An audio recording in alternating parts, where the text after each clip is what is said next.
Hello all, welcome to DT Cases. In this session, we are going to discuss about developing a front-end web application using .NET 8 MVC. So what is MVC? MVC refers Model View Controller, and it is an architectural pattern which separates the application into three main group of components. One is model, view and controller. So what is the model? Model component is responsible for managing the data. So this model component will help to communicate with the database and get the database and pass through the controller. So this model component respond to the controller request. So when there is a request comes, controller will pass the request to the model, and model component will communicate with the database and send back to the controller. Now we talk about one more is view.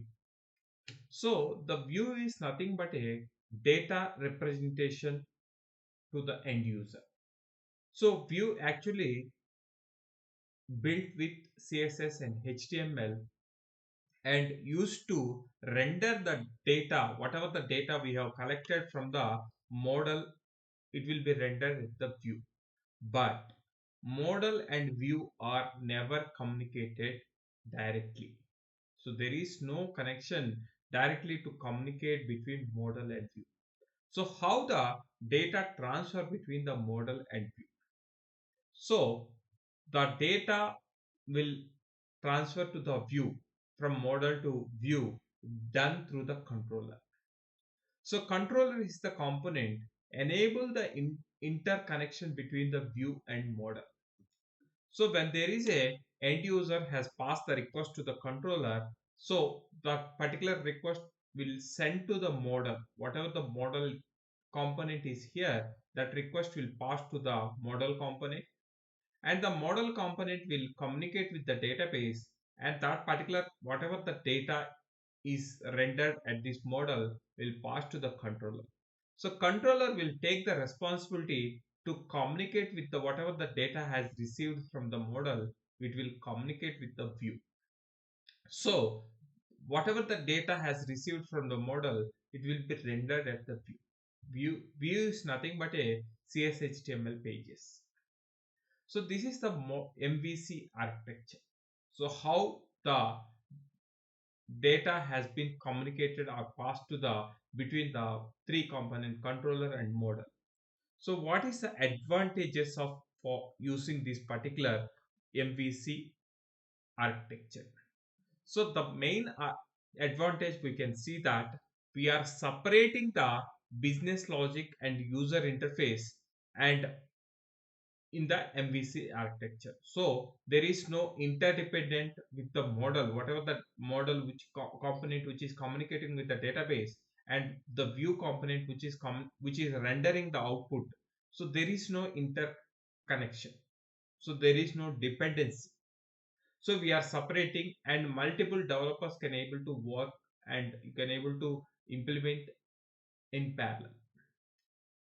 So whatever the components we are developing here, maybe here whatever the pages, razor pages we have been generated here in the view, you can able to reuse at the multiple places. And different components of application in MVC can independently deploy it and maintain. So whatever we are developing here in this controller and model and view, this MVC pattern, you can able to deploy as microservices into smaller applications. You can divide that particular uh, functionalities, whatever you are being developed, you can able to divide them into smaller functionalities and deploy into the separate servers. This architecture also help to test the components individually. So meaning that when a developer is developed this particular model and they can able to test whether this model can able to communicate with the database or not. And in the controller, when the end user has been passed to the controller and they can able to mock that particular response, whatever the response will get from the model, and they can able to mock at the controller and they can able to do the testing at the controller independently. And view also, they can able to mark that response, whatever the response they will get from the controller. So they will mark at the view, and they can able to test the HTML render whether the HTML has been rendering properly or not. They will able to test that. So these are all the advantages using the MVC architecture. In the next video, we are going to create a MVC project template, and I will walk through the each file exists in that default template. In this video, we are going to create the MVC project template. So for that, I'm searching for that project template. When I search, the first template which got filtered is ASP.NET Core Web App MVC Model View Controller template. So I have selected this and click on the next button, and I will give the project name is Frontend Web App Demo, and I'll just click on the next button, and I'm using the .NET 8, which is the latest framework the time I have recorded this video, and I'll just keep the whatever the default options been selected, and I will click on the create button. So the project template has been created. Now we'll walk through that. What is the default files has been created with this project template. So here first the component is dependencies. In this component we are going to add the project dependencies is required to run that particular project.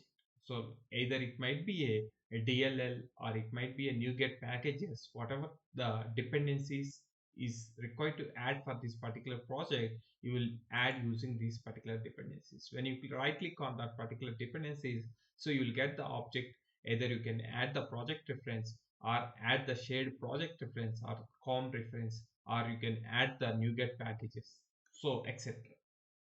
So all your dependencies will be stored under this component. Then we'll have one more folder called properties. So under this properties, it contains the launch settings.json. So this particular JSON will be used to launch our application. So here you can able to see in the drop down when you are open this project in Visual Studio, you can able to see the drop down. It contains a profiles. These are all called profiles. So you are using either HTTP profile or HTTPS profile, IIS Express or WSS profile. So from where these values are populating using the launch settings. So why these profiles are required? You can able to see HTTP, HTTPS and IIS Express. So why these profiles will be used is each profile will be configured with different environment variables or different settings. Now you can able to watch here the HTTP when you are running this particular application using HTTP. So that application will launch using this particular port, localhost 5000, this particular port. When you are running this particular application using HTTPS, so whatever the configurations we can able to see here is launch with browser is true, and the ports is using is whether HTTPS is 7180 and you can able to run using 5000. So same configuration be used here. And here you have one more profile called using running the application IIS Express, and these are all the environment variables is configured for that. Perfect. So whether you can able to add the new profiles or not, yes, you can able to add. For example, if I want to run up application for my development environment or staging environment, so how you can able to do here is I will change the profile is staging, and also I will pass this environment is staging, and I will change the local host when I connecting to the different environment. It might be having a different port number, might be I'll change to 9000, and this might be 8000. So when you want to connect to your project from local to different environment to replicate the issue or to troubleshoot the issue.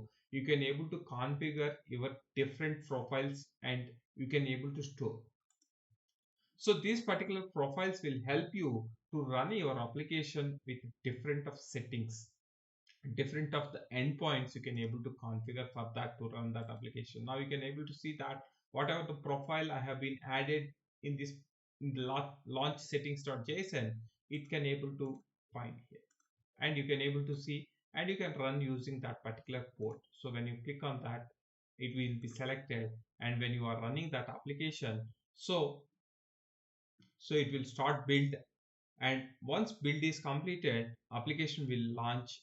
And when the application launch, it's supposed to run using the port either 8000, or if it is using http, if you are accessing the application using https, it will access through 9000.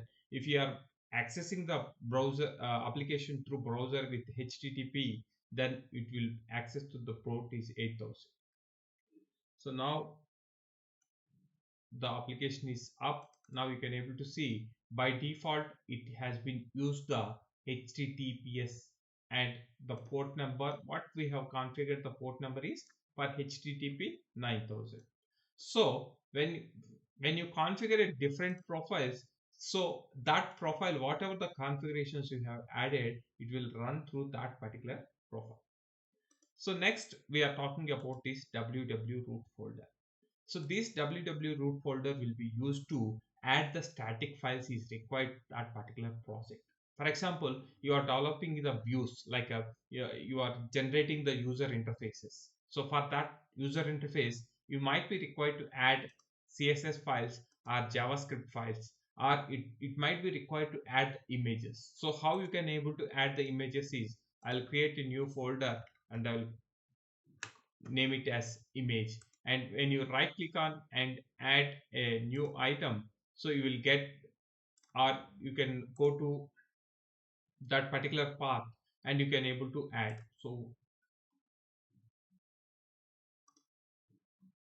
So what you can able to do here is right click on it, open the file explorer, and here you can able to copy whatever the image. You can go to any of that particular image and you can go back and you can copy here. So simply when you copy here, whatever the image you have been copied here, there it will be get loaded.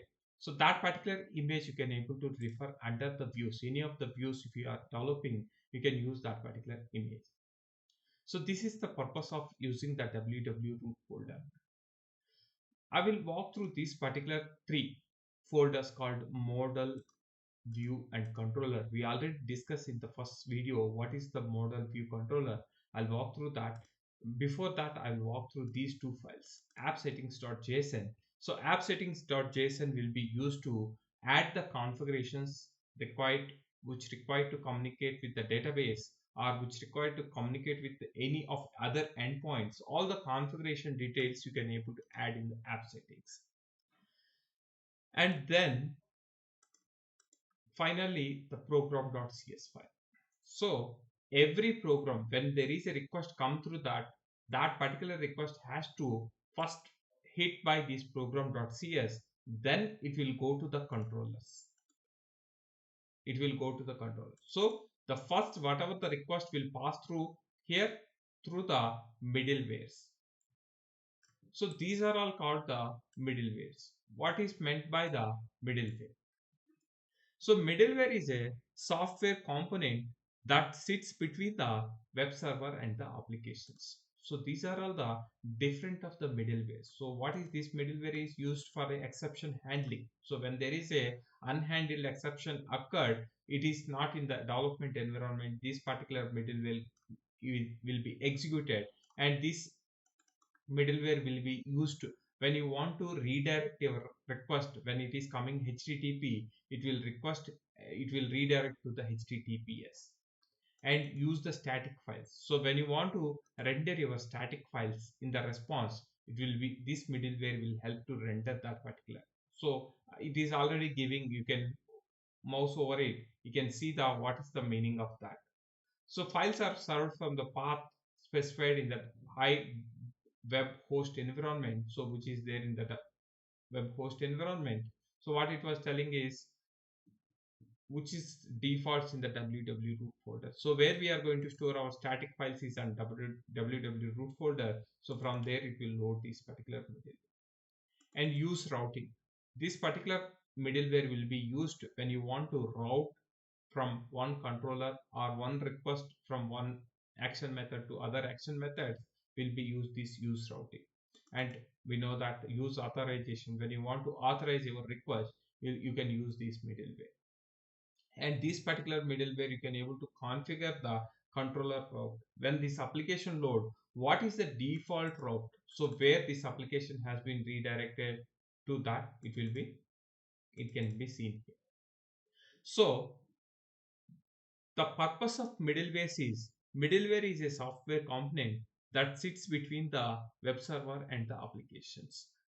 It intercepts the incoming request, whatever the incoming request is coming, and the outgoing responses. So whatever the first middleware will hit the incoming request is exception handling. If that incoming request is not valid, then it will return that particular response. And once the request pass through the different middleware, and the response also, it will go through in this order. So it will take response from this particular authorization, then it will go to use routing, then it will go to the static files https redirection, and the last middleware which will hit the, will pass through the response is this exception middleware. So this middleware works by using the pipeline model. So meaning that when there is a request comes, so it will go through one by one. So when there is a particular middleware has been triggered, it will pass through that next middleware. So one by one it will work in the pipeline model. So there is a two types of middlewares. What is that two types of middlewares are terminal middlewares and non-terminal middlewares. So these static files and exception handlers, and these are all called the terminal middlewares. So this is called the terminal middleware. So what is meant by the terminal middleware? Terminal middleware is responsible for sending the response back to the client. So when there is a request come, so this middlewares will take a responsibility to sending response to the client. It is a final middleware component in the pipeline. You can able to see that this use exception handler is the final middleware when we are returning response to the end user. So the terminal middleware can be used to modify the outgoing response before sending to the client. So for example, whatever the response we are sending to the user, if this particular response is not valid, then this particular middleware will update whatever the response is carried from until this middleware will be override, and it will throw the exception. And the non-terminal middleware, for example, authentication, authorization, and use routing, these are all the non-terminal middlewares. So what is meant by non-terminal middleware is any middleware component that is not a final component in the pipeline. So it will process the request, but it is not a final component. There is still more components to be executed, which is going to change which will have the option to change the response of that particular middlewares. So these are all the two types of middlewares we can able to see in this MVC pipelines. Perfect. So now we walk through these model view folders. So views is nothing but these are all CSS/HTMLs which contains the combination of CSS and HTML, and you can able to see here. So under the views, there is a folder has been created, home folder. So this particular folder has been created for a controller, home controller. So any request, whatever the request is executed, is existed here, for that specifically it will create the view pages. You can able to see that there is a two action methods exist under the home controller, and those CSHTML has been generated. So meaning that when there is a request executed in the home controller for the specific index or privacy, we are returning the whatever the result we are getting, we are returning to the view. So this particular CSHTML page will be rendered at the end, and whatever the response we got from this controller will be rendered at these views. And these are all the models will help to communicate with the database. At moment we are not implemented anything which can be communicated with the database, so we are having only one model which helps to render the error response when there is a error occurred. So this particular error view model will be helped to render in this particular following format. In the views folder, now we will concentrate on this particular views folder. Now we can able to, we already know that what is the purpose. So when there is a request comes to this home model, so this particular views will be rendered accordingly on the which action method being called. So now what is this shared folder, why this shared folder will be used? So in this shared folder it contains the shared pages, or it is called a master pages. So meaning that these are all the pages will be used in other razor pages. So for example, if you consider this underscore layout.cshtml, so this is a master page for this MVC template. Now you can able to see, if you observe clearly, it contains the section called header, it contains a section called body, it contains the section called footer. So if you go to the same way, if you can go to home index.html, it does not contains any header and any body, any footer. So it contains only this particular div tag. So where this div tag going to render? When you are running an application, by default it will load this particular HTML page. But if you are not configured in this particular index.html CSHTML, you did not configure anything like a header or footer. But when you run this particular application, now you can able to see that this particular page, whatever the page we are seeing here, it is rendering by default. Since we configured, this is the index page will be our default page when the application loads. Perfect. So now what we'll see here is we did not configure any header or footer, but when application renders, what we are getting here is we are getting the header and also we are getting the footer. So but in this index.cshtml, what we have is whatever there in the body, we have only that particular text. So how these values are going to render in the header or footer, how these values are going to render? How these values are going to render at this is the master page. So how the program will know that this is the master page and it has to use this particular page header and footer for the inherited CSHTML page. So for that you need to go to view start. So this particular view start CSHTML, we are declaring that what is our default layout, what is our default master page is underscore layout. So when the application starts that, this configuration will read. So what is our default application, the master page, it will read from here and it will load that particular page. So how, from where this particular index.html is rendering is, you can able to observe here is div tag container contains a render body tag. This particular render body, what it will do here is in the razor layout page, render the portion of content page that is not within the name section. So meaning that whatever the pages, whatever the razor pages we are loading through the application, it will be help to this particular render body will help that page will be rendered at this location. Perfect. So that's how we have seen here when the footer is coming from the layout.cshtml and footer is coming from same. But this render body, so this render body is rendering from this index.cshtml because this whatever the page action method been triggered, that relevant CSS HTML will be rendered at this particular render body tab. Perfect. In this video, we'll discuss that how to create the CRUD operations in MVC template. So for that, I'm going to create a new model class and we'll name it as product,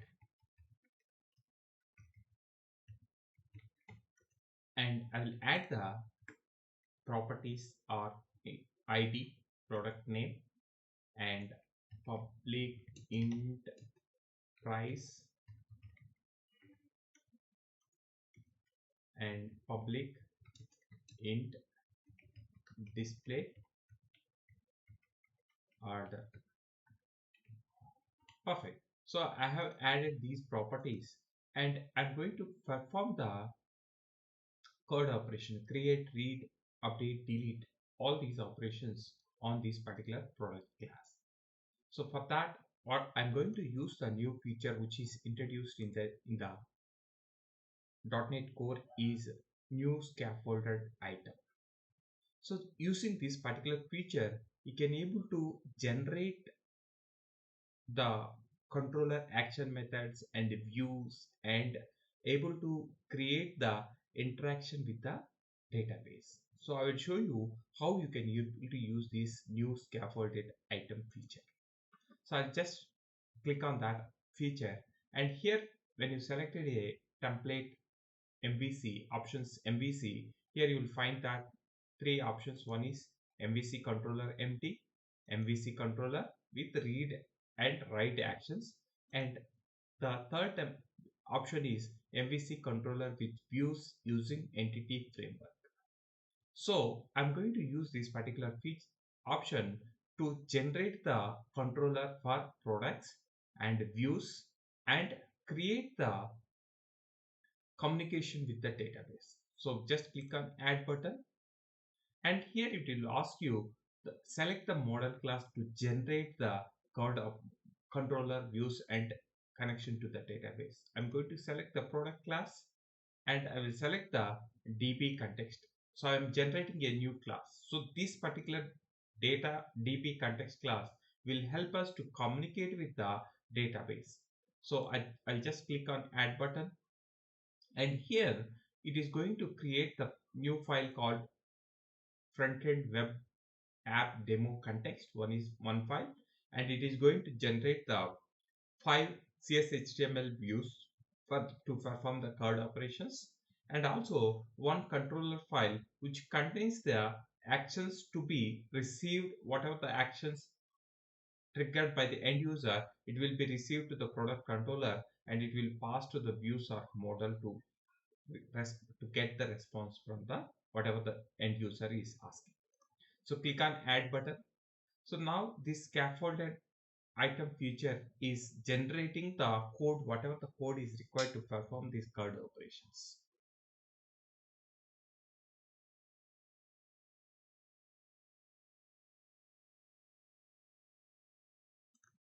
Perfect. Now we'll see that what are the code files has been generated using this scaffolded item. So you can able to see under the solution explorer, there is a new file has been generated under the controllers folder, and you can able to see the product controller. It has been generated, the actions are indexed. So to get all the products,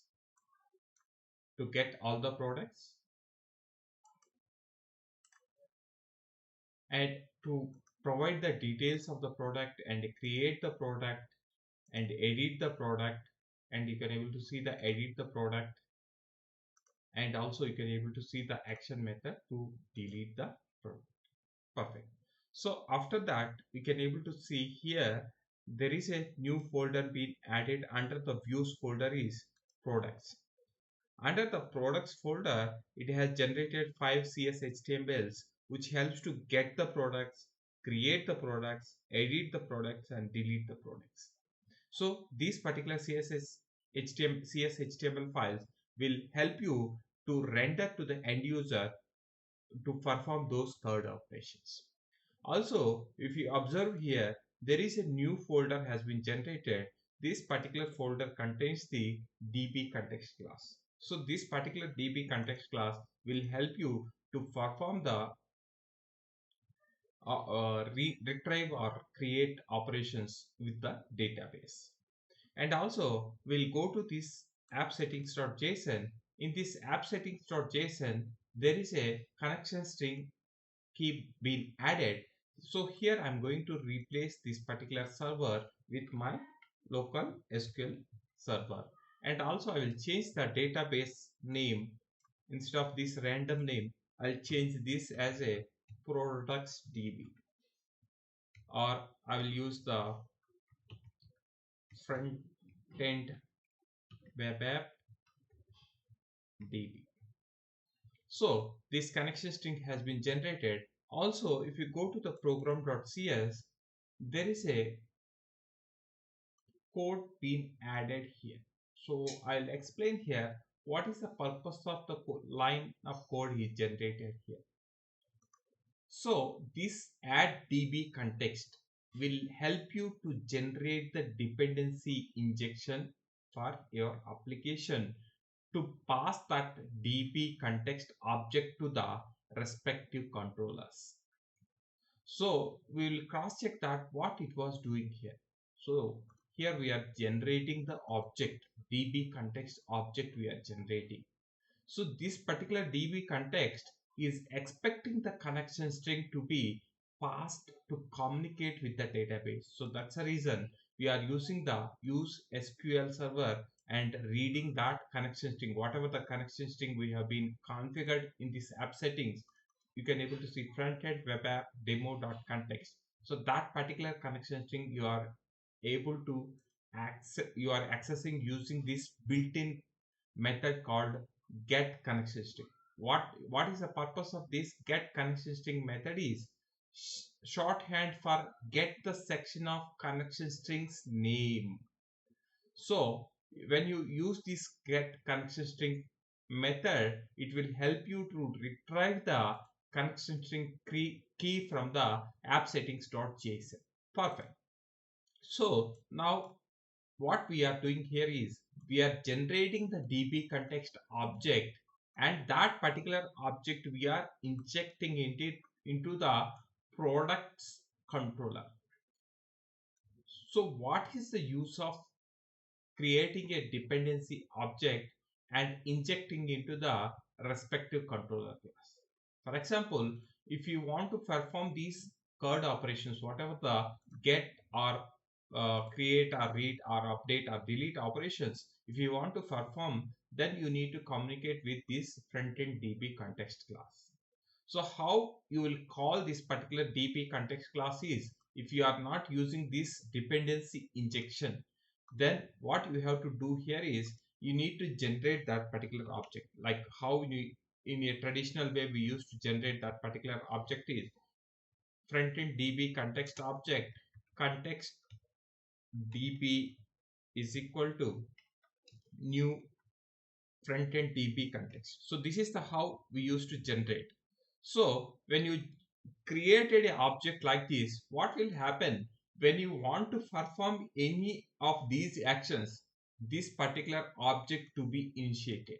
So then only you can able to communicate with this particular class. So here whatever we are doing here using this context front-end web app demo context db equal to new front-end web app demo context, using this particular using particular initiation, what we are doing here is every time we are generating the object. So using this approach, what is happening here is the server memory will be utilized by this object creation and your application will get slow. So what we want to do here is we want to get a service which helps to create a context class, this DB context class object from external service, and that particular object to be used in our controller. So this is called the dependency injection pattern. So what is meant by dependency injection pattern is to receive the object from external source rather than creating in the internally. So here you can able to see that how many ways you can able to create or you can register your dependency injection is. There is three types of dependency injection services is there. Builder dot services dot add singleton. So this is the one, and also it is having one more service is, maybe I'll just close this, and one more service here is builder dot services dot add scoped. So this is the one more service you can able to register, and you can able to create one more service called builder dot services dot add transient. So these are all the three type of services is available to register your dependency injection. So what is the how you can or when you can use this add singleton dependency injection register service.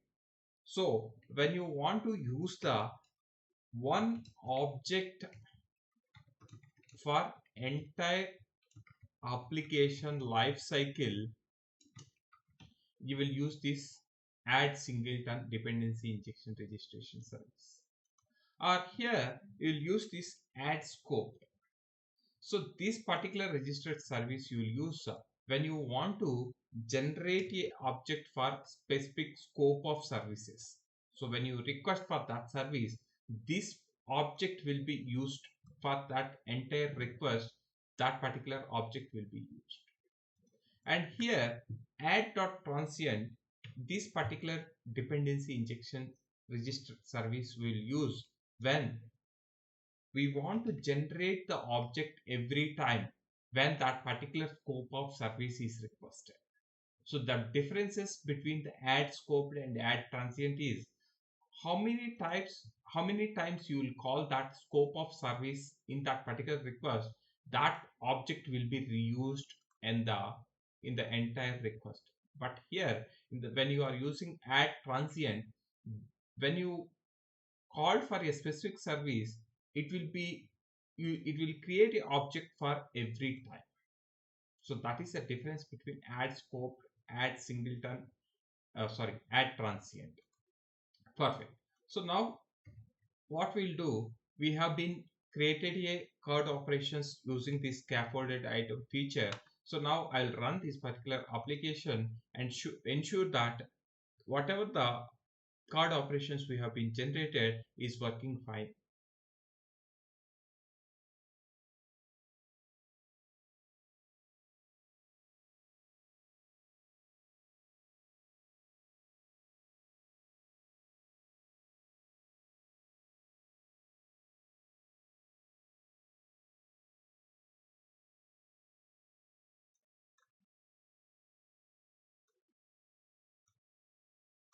The application is up. Now I want to access these products. So what I will do is I'll edit our URL and I will add the slash products. So I have encountered an error. So what this error is,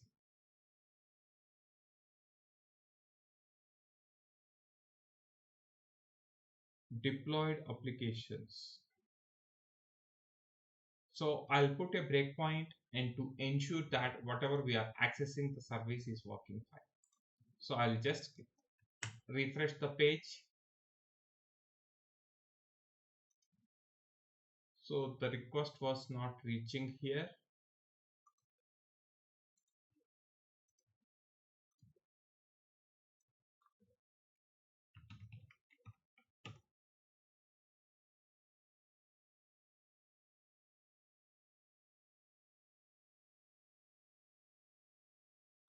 So I'll change the profile to HTTPS to ensure there is no configuration issues.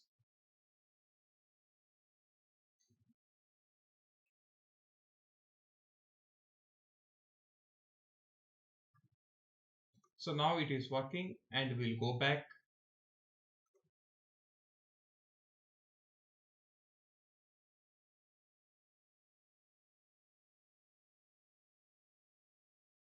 So I'll type this particular products.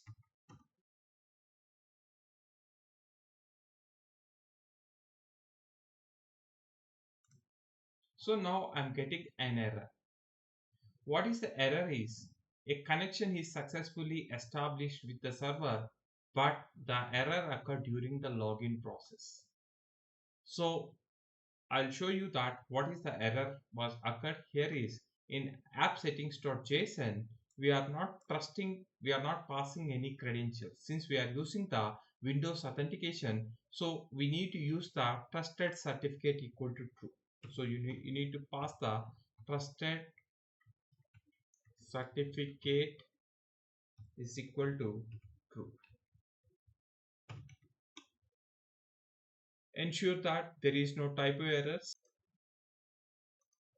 So here we need to pass this trusted server certificate equal to true.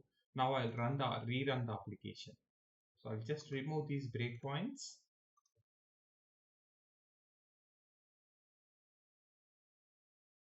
and we'll access the products.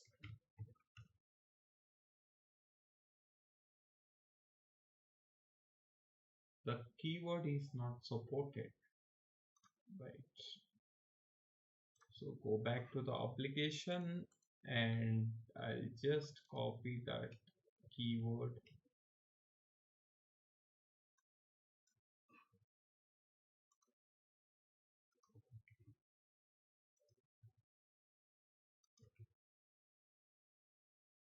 Perfect. And now rerun the application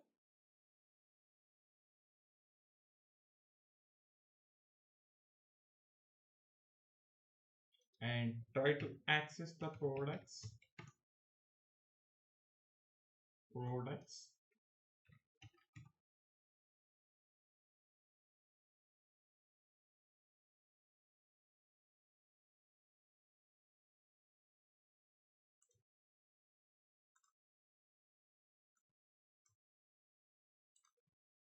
Perfect. So now we have encountered an error that cannot open a database requested by login. Why? Because of still we did not created this database. So how we can able to create the database under this particular server? So now what I will do here is I'll stop this application.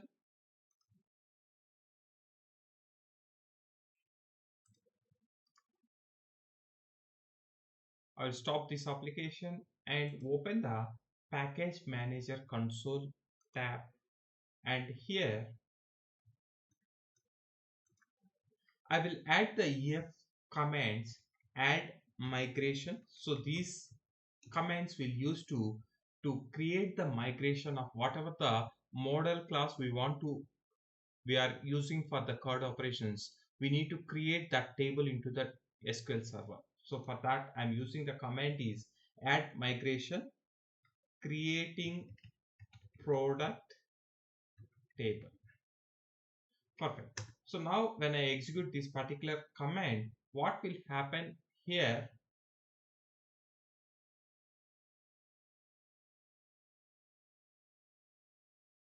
So when this command is successfully executed, now you can able to see that in our project template, there is a folder been added called migrations. In this migration, it has created a class name called creating product table. So what it was there in this particular product table is it's created a two methods. One is up method and one is down method. So what is the purpose of this particular up and down methods are? We are going to create a new table. When you want to create a new table with name called product, so this particular script will help you to create that table in the database, or you can when you execute this drop or revert command, this product will be that particular table will be dropped. So now you can able to see that whether the table has been created in our server or not. I've opened this particular SQL Management Studio. So I have connected to the my local server and open this database. So I don't have any table with name called Frontend Web App. So there is no table has been created yet. So now to create the table, what I need to do here is I need to execute a EF command called update database. So when I execute this particular command, so this will help you to create the database and table. So I'll just refresh this server and ensure that whatever the table we have requested to create is created in the database or not. So Frontend Web App DB, and inside that it has created a table called product, and also it created one more table called EF migration history. So what is the purpose of this particular migration history table is when you when you run this particular table, what will happen here, it is contains the two columns. One is migration ID and what is the product version. So what is meant by this product migration ID and product version is, now you can able to see which file we have used to migrate that particular database changes is, we have used this particular file. You can able to see whatever this file name and this migration ID is same, and also this product version is nothing but whatever we have used this Microsoft entity framework code.sql server. So whatever the version we have used to migrate this particular database. So this will indicate you whether your latest changes is reflected into database or not. So now what I want to do here is I want to rerun this application, whatever the application we have been generated now. We want to rerun this application to ensure that there is no errors when you are creating the product or update or delete the product.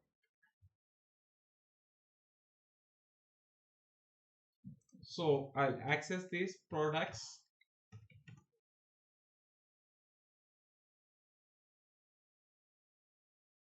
So the product space is launched. So currently we don't have any products. So what you can able to do, click on that products and enter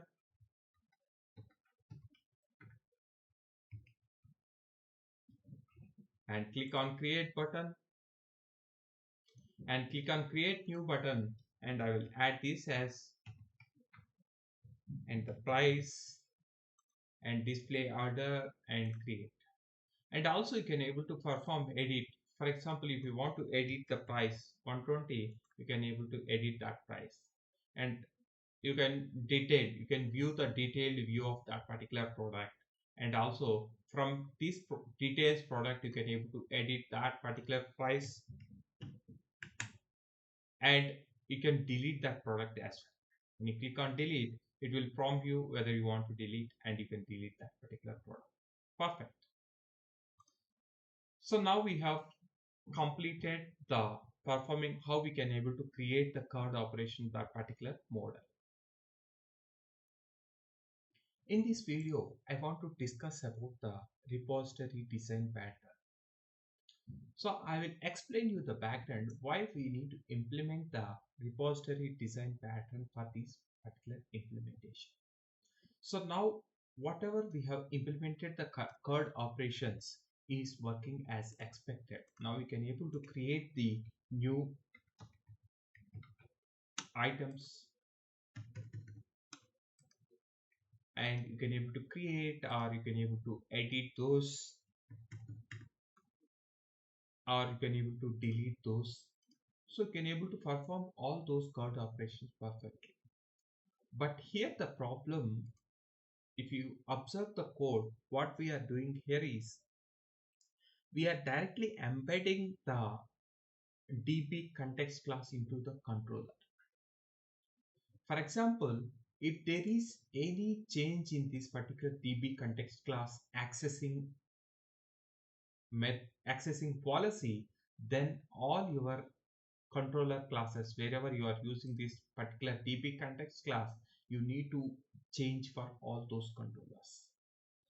For example, when you are working for a large scale application or enterprise level application.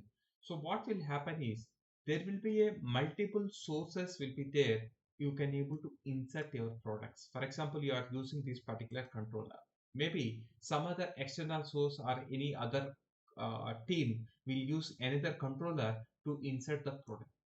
But ultimately, what it was happening here is the other team or your team is duplicating the entire code, how to insert or how to retrieve the products information into the database.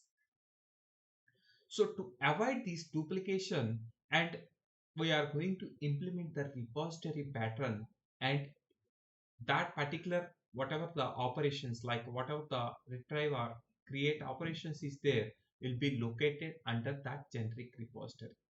I'll give you a scenario that, for example, how you are accessing the database currently is all your controller contains these action methods is talking to database context class, and this db context class will talk to the database.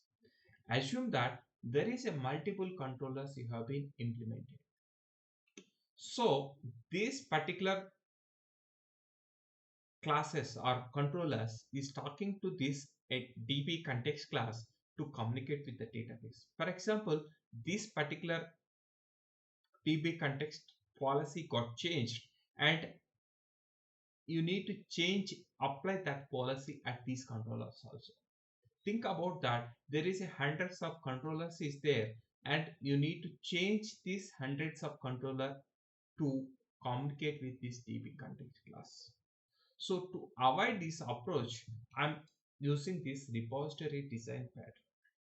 So what is this repository design pattern is, the repository design pattern in C# will mediate between the domain and data mapping layers using the collection-like interface for accessing the domain objects.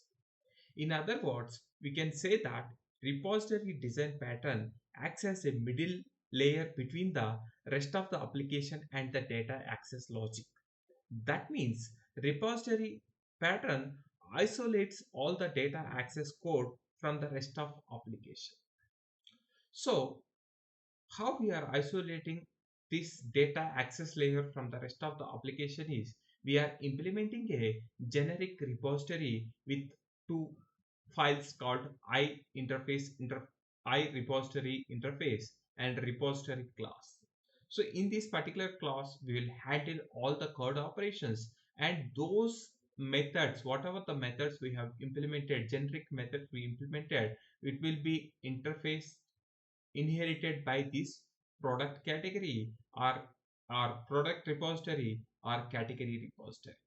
So using that approach, if there is any changes in this particular the accessing model at this particular repository, you can edit at this generic repository only. You don't need to edit any of these inherited child repositories. So now I'll switch back to the Visual Studio, and I will create a, I'll stop this application, and I will create a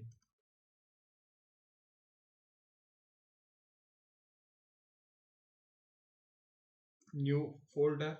We'll name it as repository,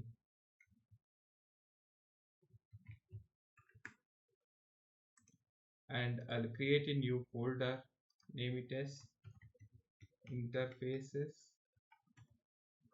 and I'll add a new interface with name it as I repository. So in this repository file, I want to add the methods for whatever we need to implement the CRUD operations, like enumerable. Before that, I want to update this repository as a generic.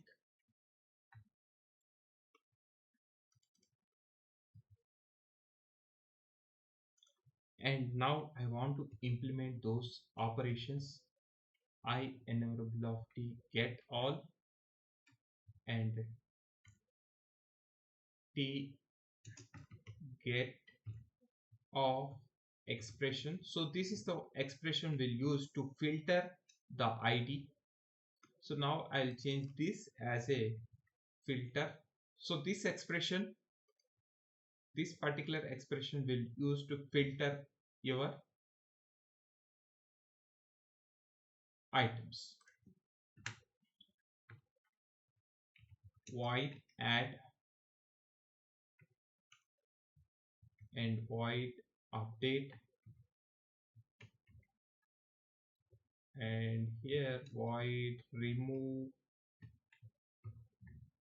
Perfect. So these are all the actions we need to implement at repository pattern. So these actions will be consumed by the our product repositories. So for that I'm going to add a new class. We'll name it as repository, and I will interface that particular, inherit the I repository interface.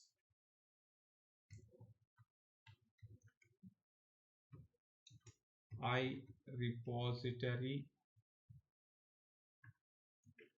T, and now we need to implement that interface methods. So before that we need to inject whatever the DB context class we need to use. We need to inject that particular DB context class. So for that I'm going to create a property. We'll name it as read. So what is our context class name is Frontend Web App Demo context, and here I will create a constructor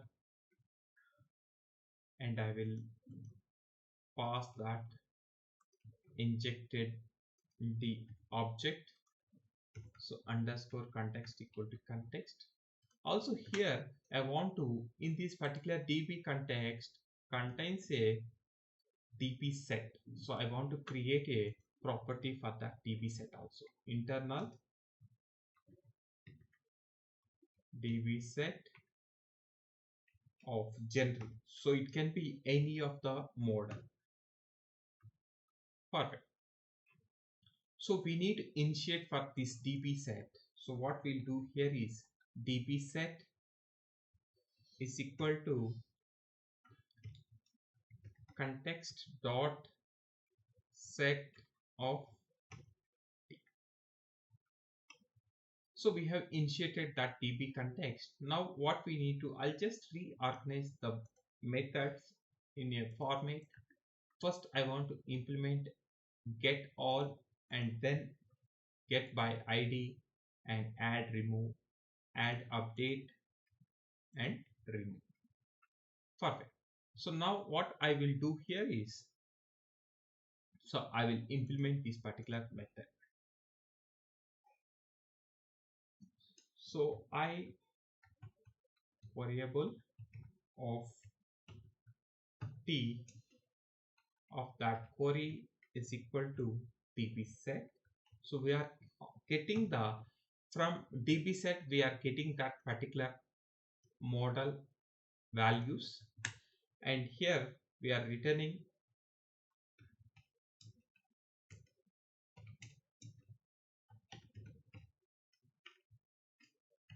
dot to list. Perfect. So what we are doing here is we are getting all the objects related to that particular model and we are returning that object values. And also here what we are going to do here is I variable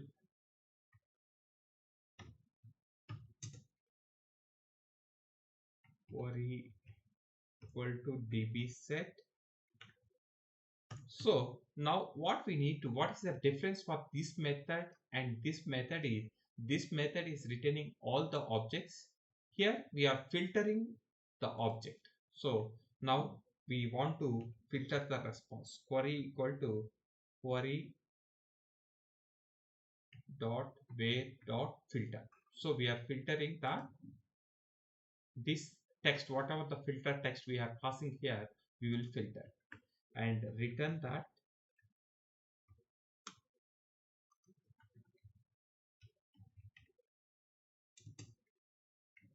query dot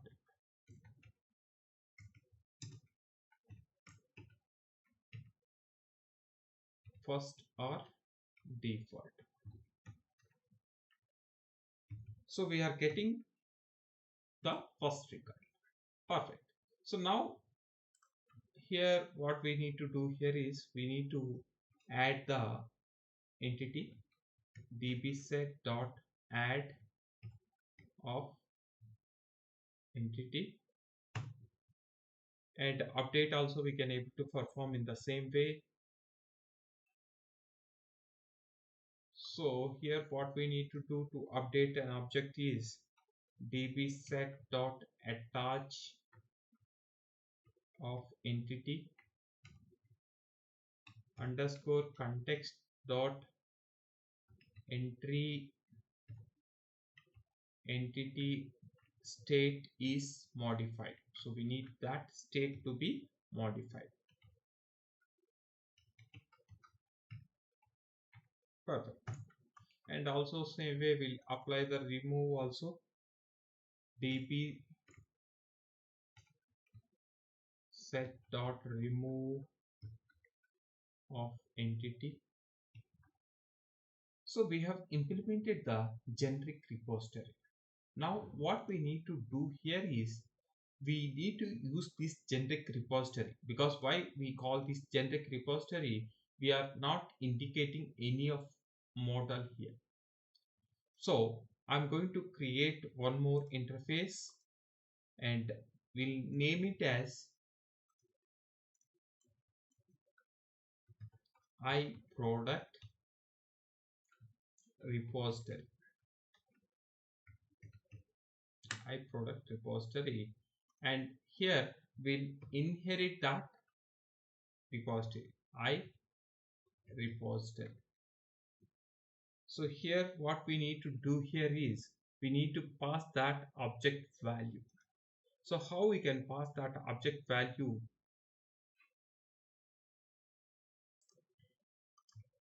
Here we need to pass that which model we need to generate this repository. So I'm going to pass this model called product.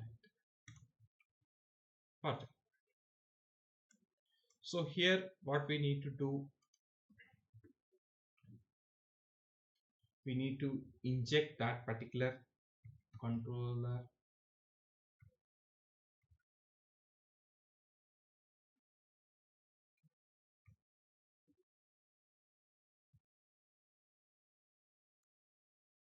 in this video. I want to discuss about the repository design pattern. So I will explain you the background why we need to implement the repository design pattern for this particular implementation. So now whatever we have implemented, the CRUD operations is working as expected. Now we can able to create the new items, and you can able to create, or you can able to edit those, or you can able to delete those. So you can able to perform all those CRUD operations perfectly.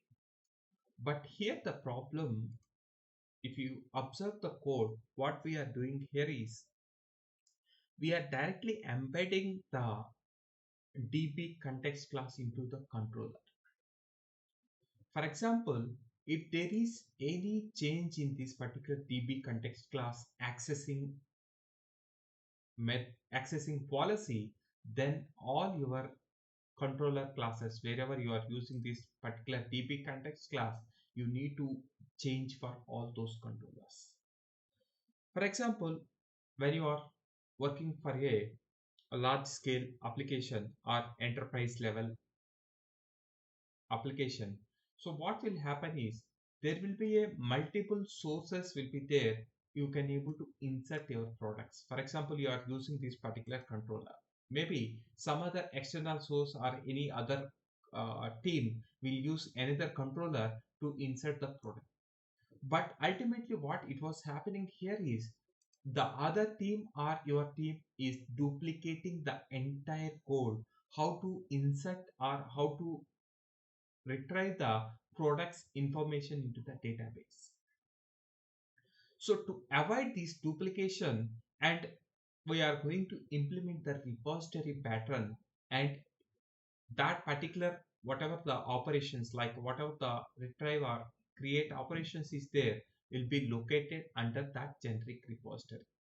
I'll give you a scenario that, for example, how you are accessing the database currently is all your controller contains these action methods is talking to database context class, and this DB context class will talk to the database. Assume that there is a multiple controllers you have been implemented. So this particular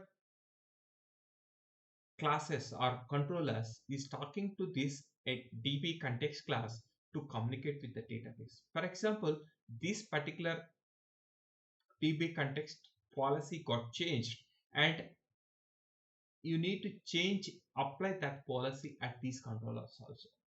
Think about that. There is a hundreds of controllers is there, and you need to change these hundreds of controller to communicate with this DB context class. So to avoid this approach, I'm using this repository design pattern. So what is this repository design pattern is? The repository design pattern in C# will mediate between the domain and data mapping layers using the collection-like interface for accessing the domain objects. In other words, we can say that repository design pattern acts as a middle layer between the rest of the application and the data access logic. That means repository pattern isolates all the data access code from the rest of application. So how we are isolating this data access layer from the rest of the application is we are implementing a generic repository with two files called I repository interface and repository class. So in this particular class, we will handle all the CRUD operations, and those methods, whatever the methods we have implemented, generic methods we implemented, it will be interface inherited by this product category or product repository or category repository. So using that approach, if there is any changes in this particular the accessing model at this particular repository, you can edit at this generic repository only. You don't need to edit any of these inherited child repositories. So now I'll switch back to the Visual Studio, and I will I'll stop this application, and I will create a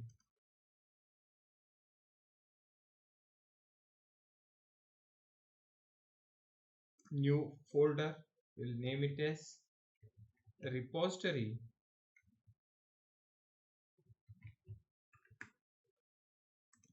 and I'll create a new folder, name it as interfaces, and I'll add a new interface with name it as I repository. So in this repository file, I want to add the methods for whatever we need to implement the CRUD operations, like enumerable. Before that, I want to update this repository as a generic.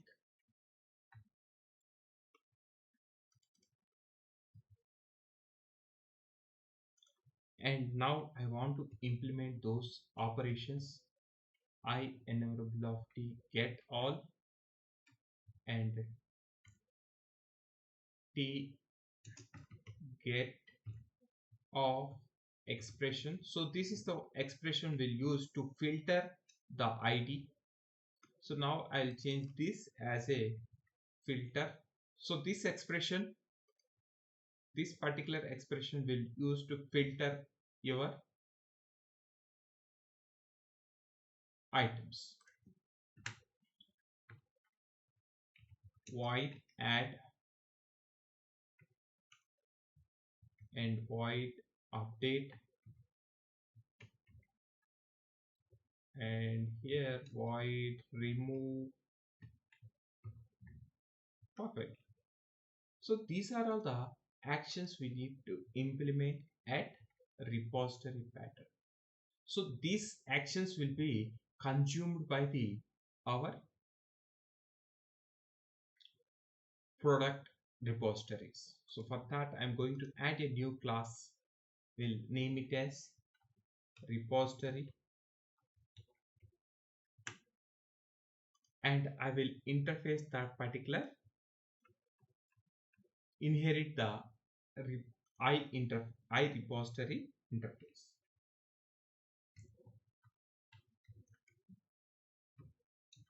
I repository T, and now we need to implement that interface methods.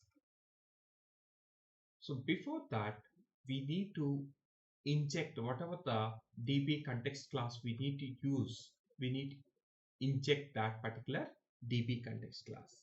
So for that I'm going to create a property. We'll name it as read. So what is our context class name is Frontend Web App Demo context, and here I will create a constructor and I will pass that injected the object. So underscore context equal to context. Also here I want to, in this particular DB context contains a DB set. So I want to create a property for that DB set also. Internal DB set of genre. So it can be any of the model. Perfect. So we need to initiate for this DB set. So what we'll do here is DB set is equal to context dot set of T. So we have initiated that DB context. Now what we need to, I'll just reorganize the methods in a format. First I want to implement get all and then get by ID and add remove, add update and remove. Perfect.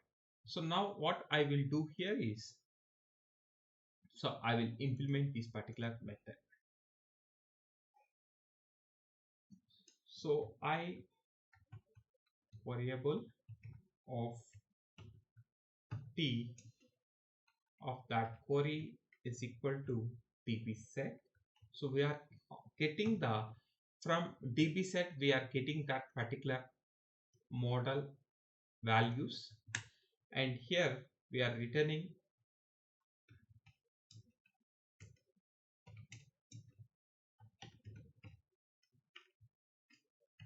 dot to list. Perfect. So what we are doing here is we are getting all the objects related to that particular model and we are returning that object values. And also here what we are going to do here is I variable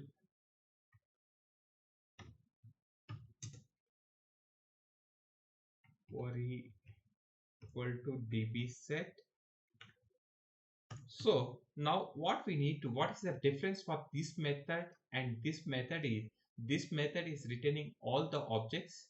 Here we are filtering the object. So now we want to filter the response. Query equal to query dot where dot filter. So we are filtering the this text, whatever the filter text we are passing here, we will filter and return that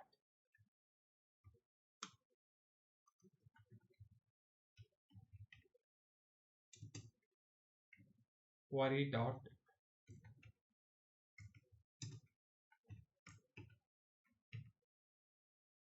first or default. So we are getting the first record. Perfect. So now here what we need to do here is we need to add the entity dbset dot add of entity, and update also we can able to perform in the same way. So here what we need to do to update an object is dbset dot attach of entity underscore context dot entry entity state is modified. So we need that state to be modified. Perfect. And also same way we'll apply the remove also, db set dot remove of entity. So we have implemented the generic repository. Now what we need to do here is we need to use this generic repository, because why we call this generic repository, we are not indicating any of model here. So I'm going to create one more interface and we'll name it as iProduct repository. iProduct repository, and here we'll inherit that repository, I repository. So here what we need to do here is we need to pass that object value. So how we can pass that object value?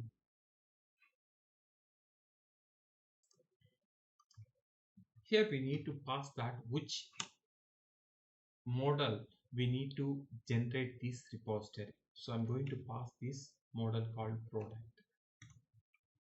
Perfect. So now I want to implement whatever this product repository interface was created. I want to implement that. For that I'm going to create a new class and we'll name it as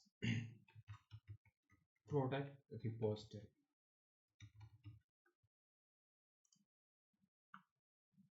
And I will inherit that particular iProduct repository. And it is asking me to implement the interfaces.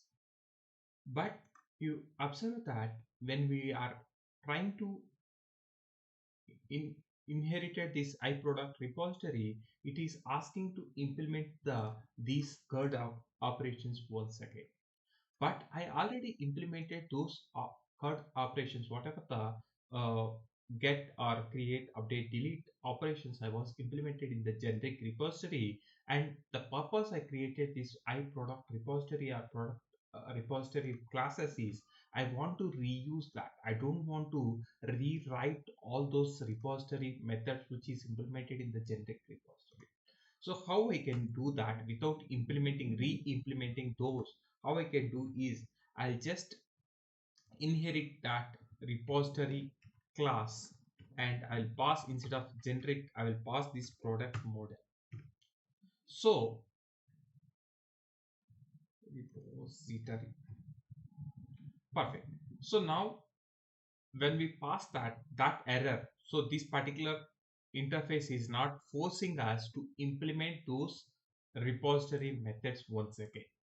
But here it was showing an error that there is no argument given that corresponding to the required parameter context in this repository method.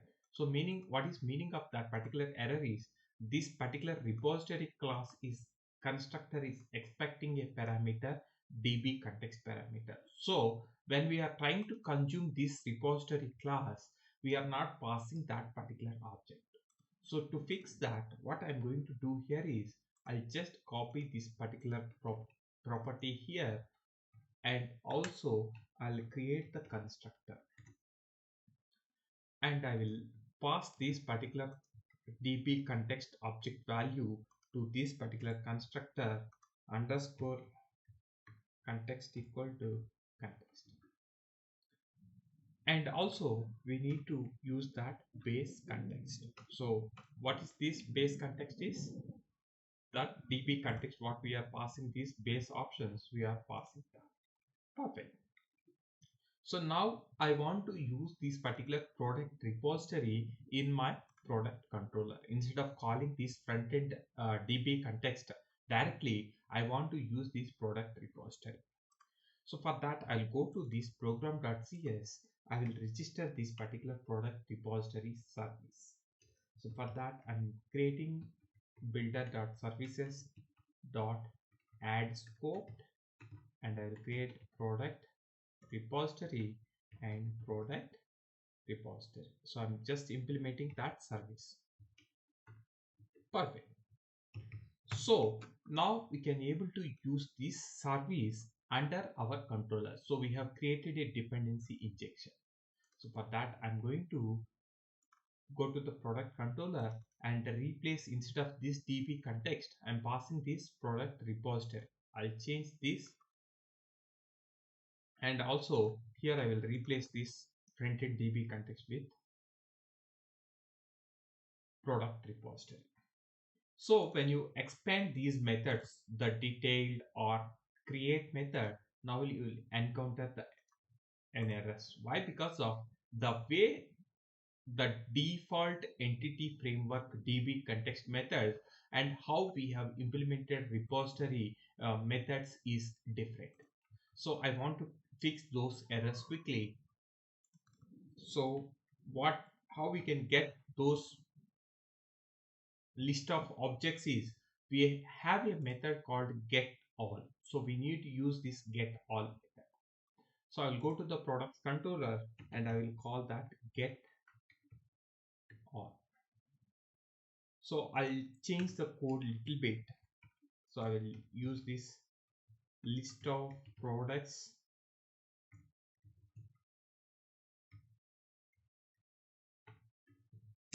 and I will call this as a products equal to context get all method. So you need to pass this parenthesis and you need to use this to list. Perfect.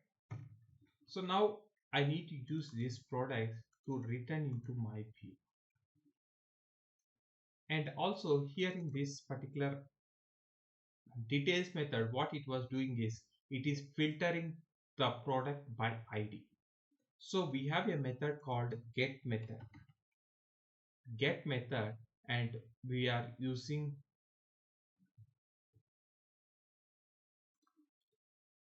so our get method is not asynchronous method. So I'll just delete that await keyword.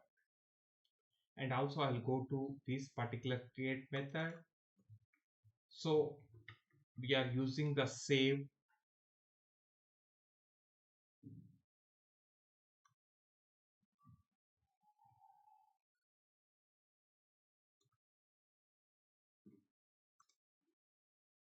So here in this generic repository, we have missed to implement the save method. So I will quickly implement that save method.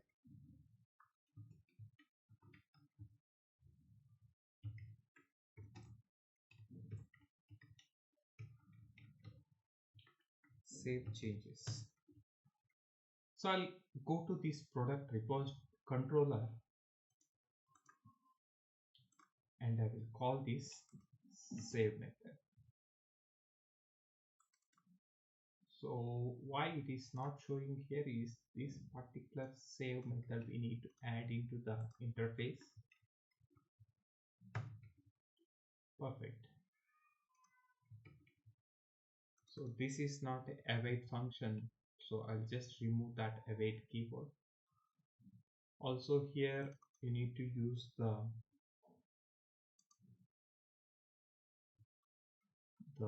replace get method,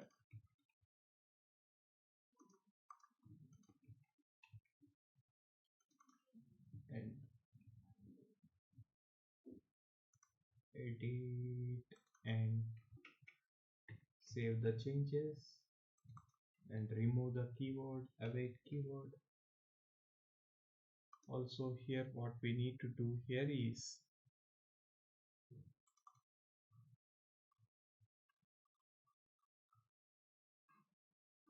context dot get x x dot id is equal to id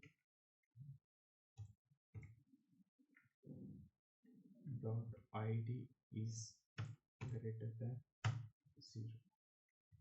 Perfect. Now we have fixed all the errors.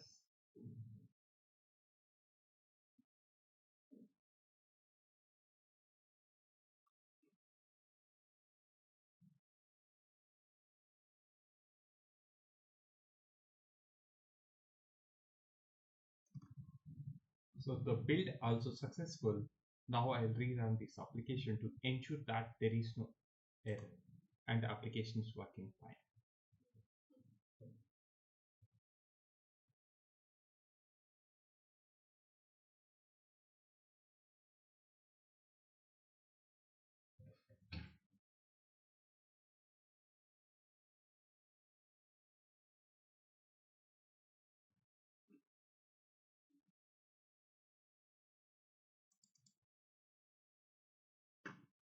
So the application is up, and now we'll see whether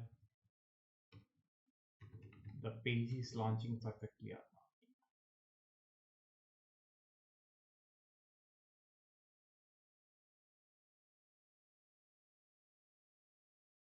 not. Perfect. The page is launching.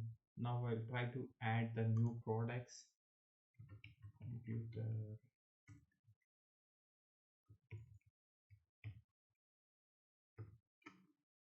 create.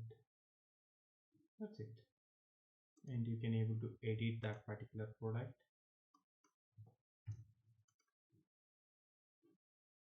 and delete the product. So everything is working fine. In this video, we are going to discuss that how we are going to implement the authentication and authorization for the web application. So for that, we have an option called identity in the scaffolded feature. So click on the new scaffolded and you will find the new feature is identity. Select on that particular template and click on add button. So when you click on the add button, after updating of all dependency information,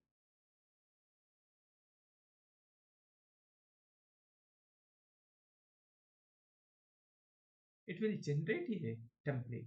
So in this template, it contains the razor pages and also DB context class. So we will select these razor pages and also we need to select the DB context class. I want to tell you that in this DB context class, earlier we are using this only DB context class, but now I have updated the identity DB context class, which is consist under the NuGet packages Microsoft ASP.NET Core Identity Entity Framework Core. So what I will do here is to add the identity feature, I have extended to this particular whatever the DB context, it is interface from the identity DB context. So I'll do the same steps one more time. New scaffolded item and select on identity and click on add button.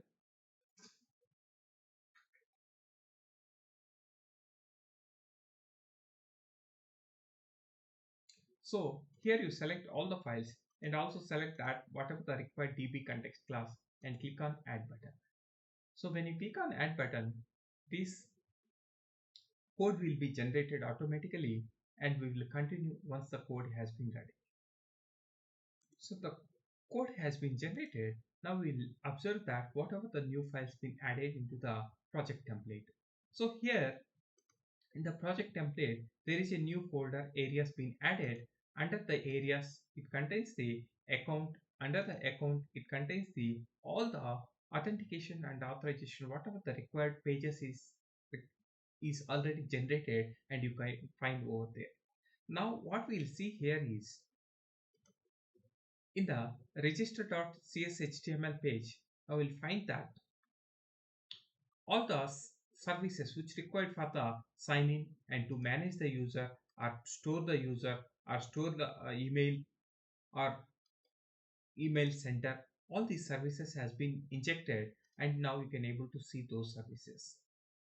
And here there is a two methods is there, which is on method which to load the register page, and once the user has been entered all the required input values and they click on the register button, now you can able to see all the users has been created and it will send the confirmation email, and also once it is required to confirm, then it will redirect to required confirmation page.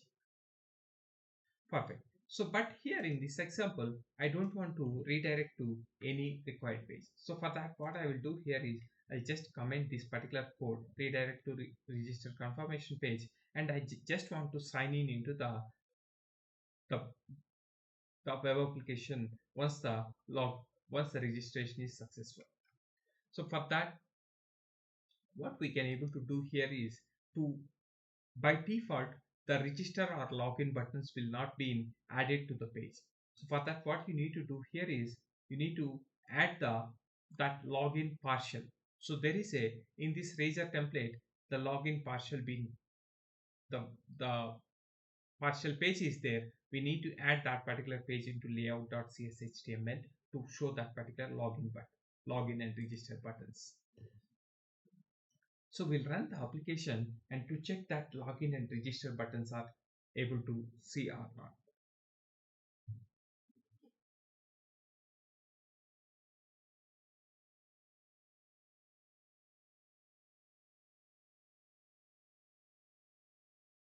So now you can able to see login and register button. So I'll click on those buttons. When I click on those buttons, it not redirecting to the either login page or register page. Why it is happening? Because in this MVC application, when we go to the program.cs, what we are telling here is we are adding only controller and with views. So we are adding only controller with views. But here, when we generated the identity page, what the files has been generated is razor pages has been generated. So now we need to inject that razor pages and to be loaded when there is a click event been happen, that razor pages has been loaded. So for that what we are going to do here is we are going to add that razor services. So builder dot services dot add razor pages, and here you can able to use the authentication. Since we are using the register and login button, so we need to add the middleware authentication, and also we need to use the razor pages.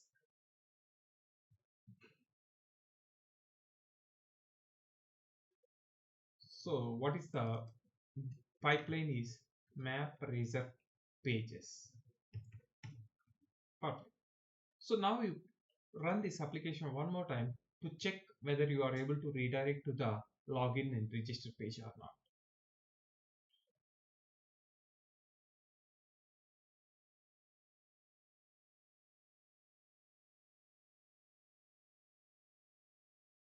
So I'll click on the register page. Now we are successfully able to redirect to the register and login pages automatically. So now what we are doing here is I'll create a account and I'll enter the password here.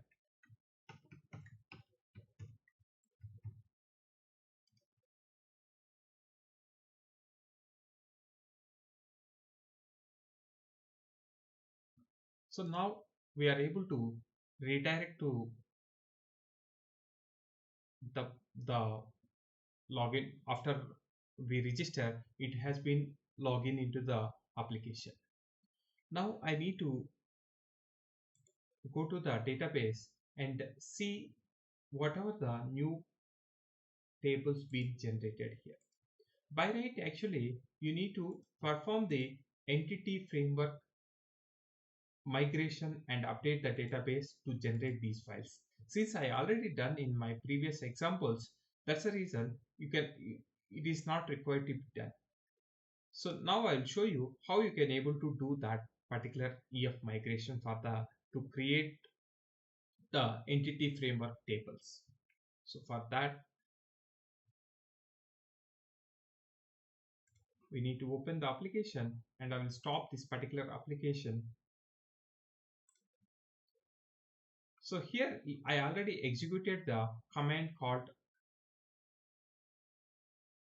add migration, adding the identity tables.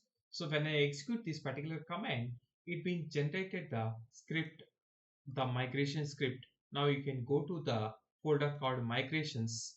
Under the migration folder, you can find that particular creating identity tables. So in that, it contains the tables called ASP.NET roles, ASP.NET users, and ASP.NET role claims, and ASP.NET user claims. So there is a lot of tables has been script has been created. After that, what I have did is I have executed a command called update database. Now you can go back and see that here I have executed a command called update database. When I click on update database, it has been generated these particular tables in my database. So now when we created a user, you can open this particular users table. Whatever the user we have registered, you can find under this ASP.NET users. So this password get been hashed automatically, that functionality being generated with the scaffolded feature itself. Now you can able to see, you can able to add the phone number, or you can able to add two-factor authentication. All those things you can able to enable here. So once you log into the application,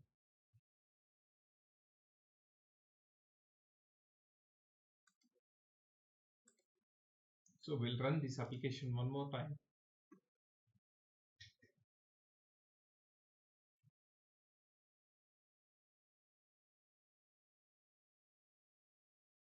And click on login button. Now we enter that whatever the account you have been created.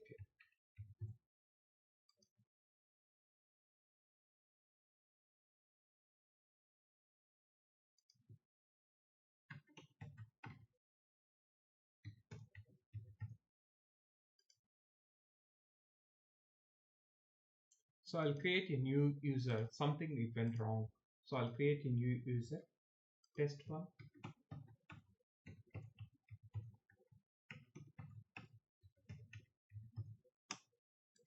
And click on register button. Now you click on this particular profile, you can able to see all the options, like you can able to update the phone number, and you can able to add your email ID, and you can able to change your password, and you can enable the two-factor authentication, and you can able to download your personal data or delete the personal data. So all these features has been generated automatically with the scaffolded item. So now what we have to do here is, once we completed this registration and login option, now what we have to do here is we need to implement the authorization. So how we can able to implement the authorization? So for example, I'll go to the layout.cshtml. Here I will add one more link called products. So here where I have to redirect is I need to redirect to the products controller, and action is index, and I will add the text is products. So I will run this application,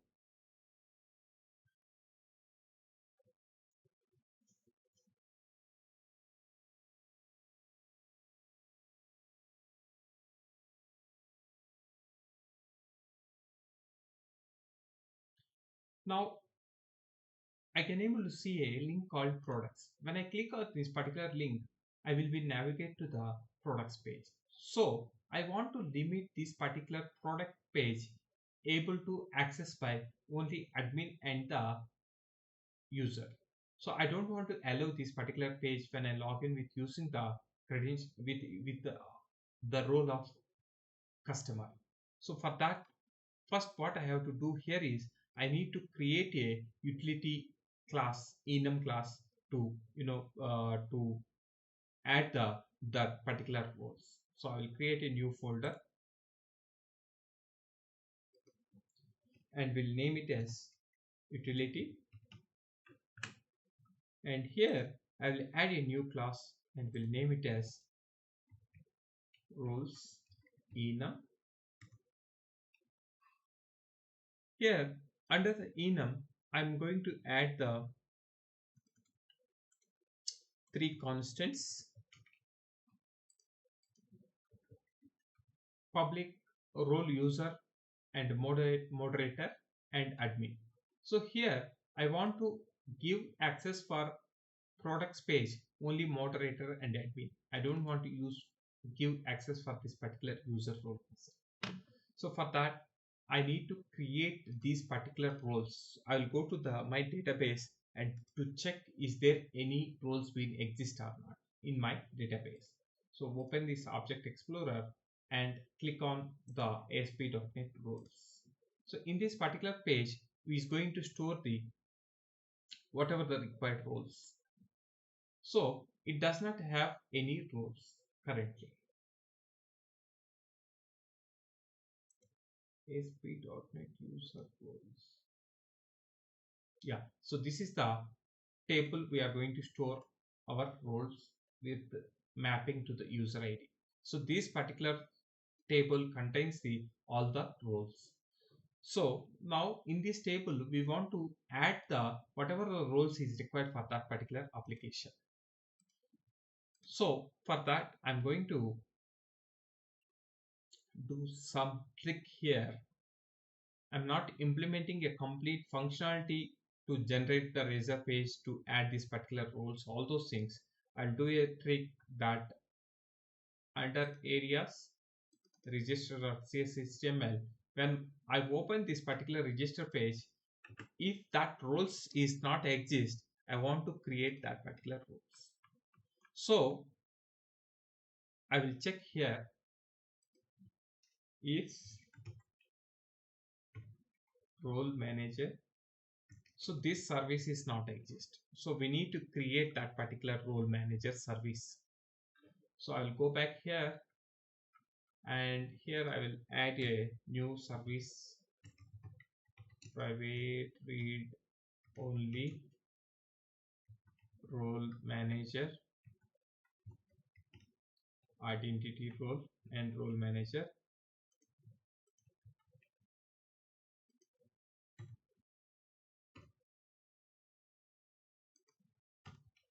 And here we will add the object over there, underscore role manager equal to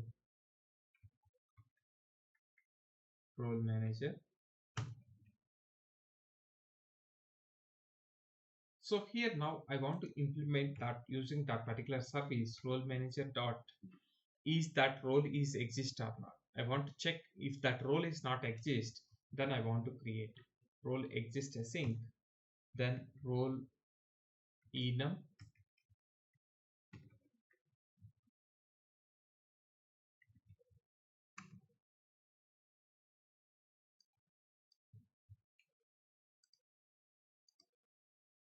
dot roles dot admin.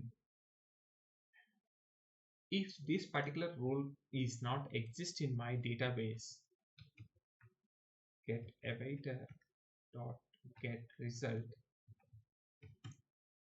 So here I want to add that particular roles, underscore role manager dot create async new identity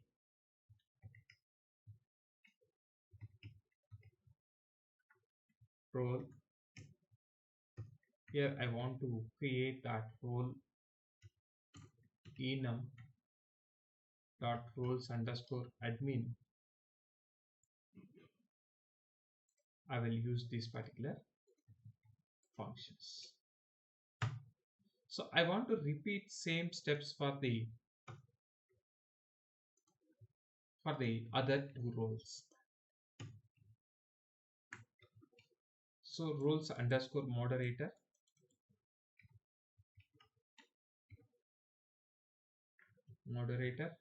and role underscore user. Perfect.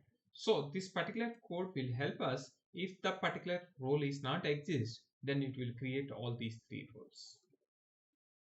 So I'll run this particular application. So when application starts, there is some error. So we'll check what is that error. Expected. So comma is missing. So run this particular application.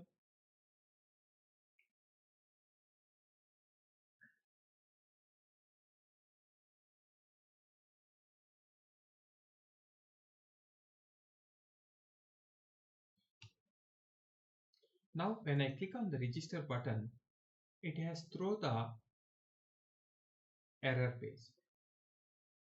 So what it is, the error is unresolved service role manager. So this particular role manager what we have been created, it was not able to understand that. So for that what I'm going to do here is in the program.cs, currently what we have done is we have added only identity user. We did not add anything for the role. So for that I'm going to do add identity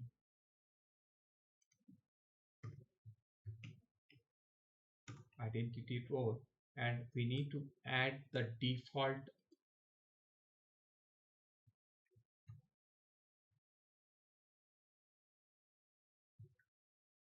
token provider.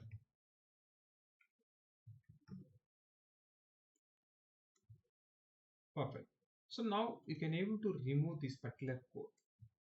Instead of earlier what I was done is in this register CSHTML, I have been commented this particular code to not to redirect to the register confirmation page. Instead of that, you can able to remove that particular configuration in the program.cs.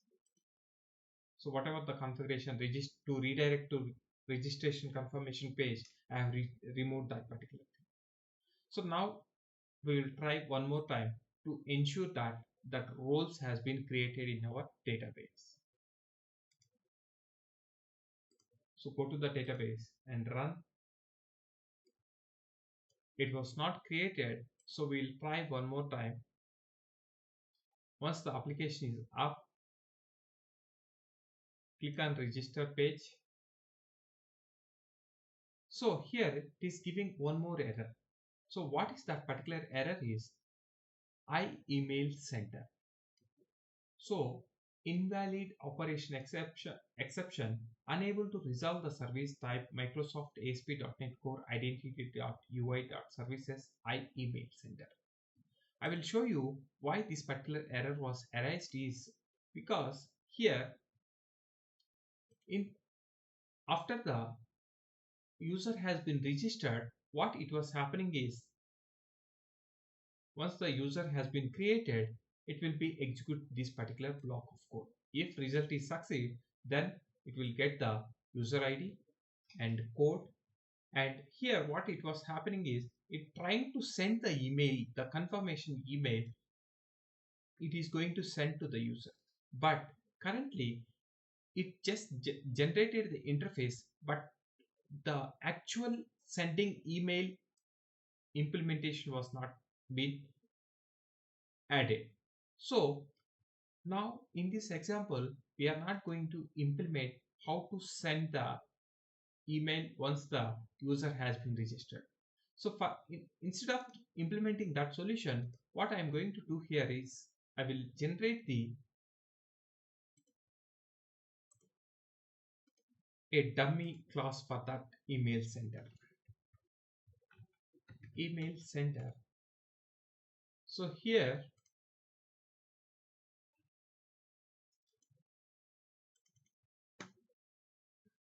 I'm going to interface that particular inherit the email sender class. I email sender. So this particular interface contains a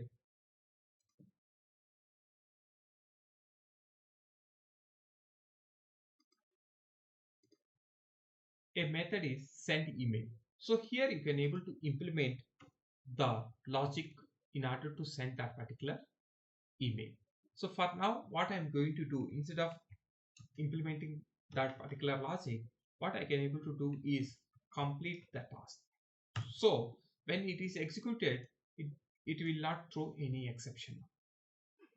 So now what we have to do here is we need to register that email service at the program.cs. So you need to go here. Here you need to generate one more scope item. Here I'm going to add I email center.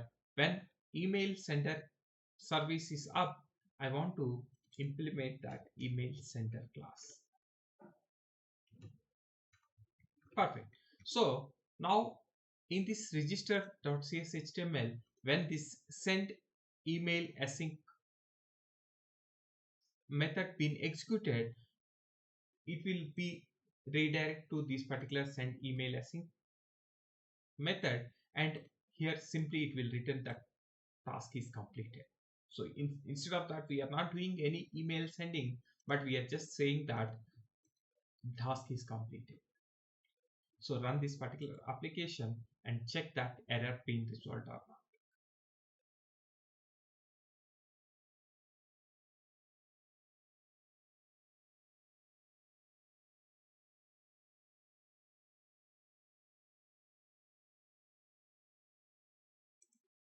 So error being resolved. Now we can able to launch the application. So when you click on this login button,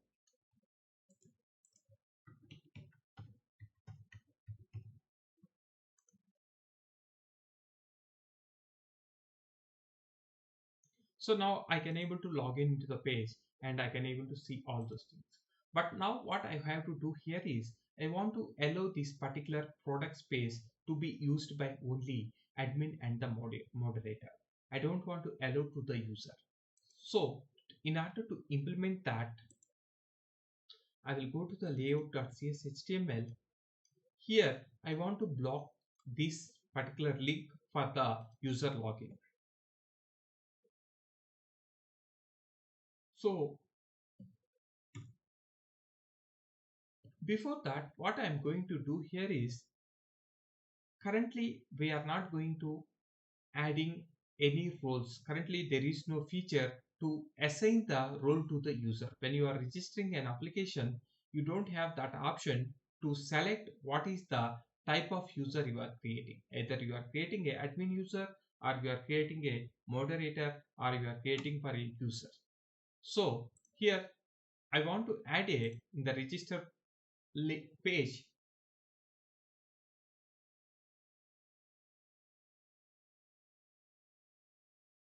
insert duplicate name. So what is happening here, why this particular error was throwing?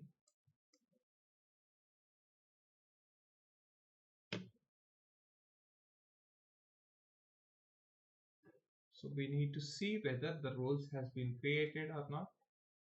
So roles has been created, and when we are running the application,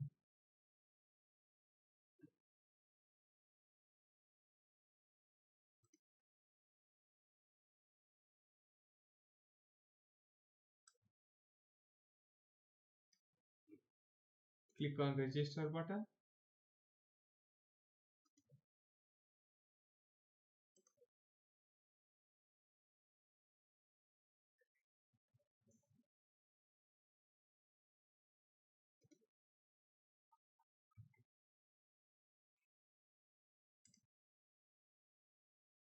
and click on login button. Fine, perfect. Now it is working fine. So here under the register page, I want to add a drop down. When I register particular user, I want to select that whether the user role is admin or moderator or user role. So for that, what I'm going to do here is under register CS page, I will add the properties called public string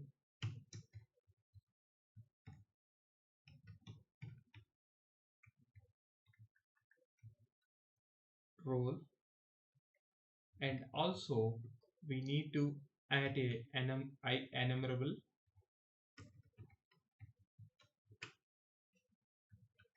select item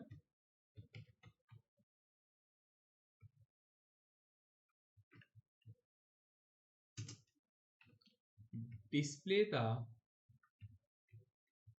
roles, and this is a get and set property. But when I'm validating the page, so I don't want to validate this particular property. Validate never. Perfect. So I'll go to the register CS HTML page. Here, after this particular password, confirm password, I want to add one more div tag.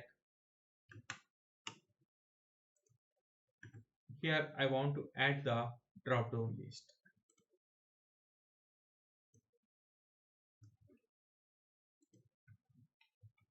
So this is the drop down list, and here we are adding a default option is select the role. Perfect. So once we add this drop down button when user has been selected, what we need to do here is in the register.cshtml, we need to display that particular drop down values. So we need to bind the drop down values. So I'll go to the register CSHTML. Here I want to bind whatever the drop down we created just now. I want to bind the values for that.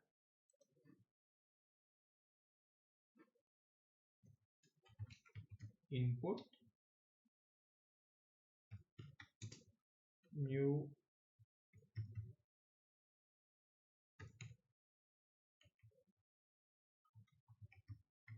display role equal to underscore role manager roles dot select. So I'm using the expression x dot name dot select. So now what we have to show here is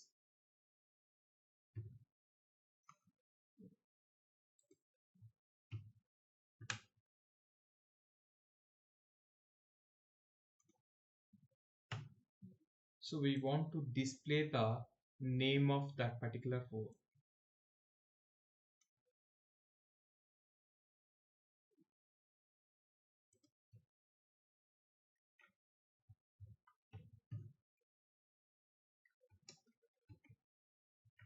Select item text equal to I, value equal to I. Perfect. So now we are loading the rows. Also, after we click on the register button, so the user has been created successfully. Using that particular user, we need to assign the role. Whatever the role has been selected, we need to map that particular role to the user. So for that, I'm going to do here if string is null or empty input dot role. If this particular input value is not empty, then user manager add role. So there is a built-in methods is there. You can able to bind the user for that particular role. If, for example, if I did not choose any role for that particular user, whatever user I have created, so I want to assign the default role, user manager,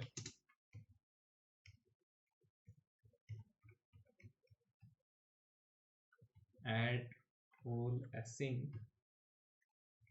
user comma role enum dot user. So I want to assign the default is user. So this particular block will help us when the user is created successfully. We can able to bind the role for that particular user based on the user, whatever the input we have been selected. Perfect. Now run the application.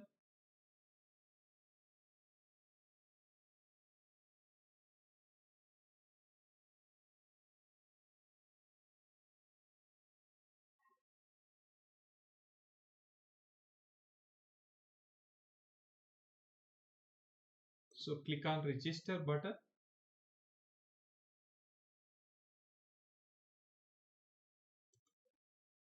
So we'll just disable the breakpoint.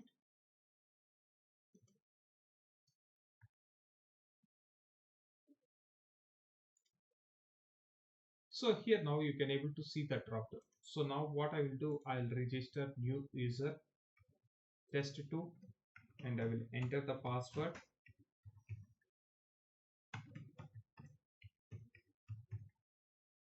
And I will choose the role is admin. So test2@gmail.com.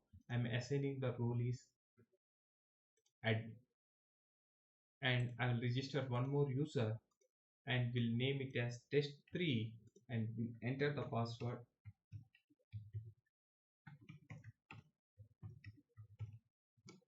And I will choose the moderator role and log out and register one more user test4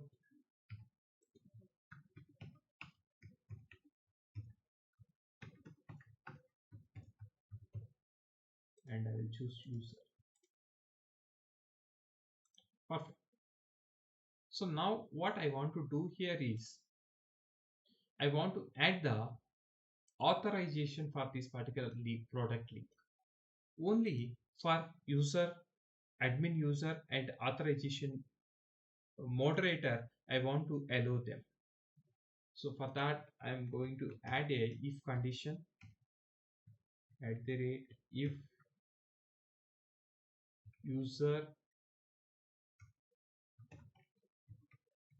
dot is in role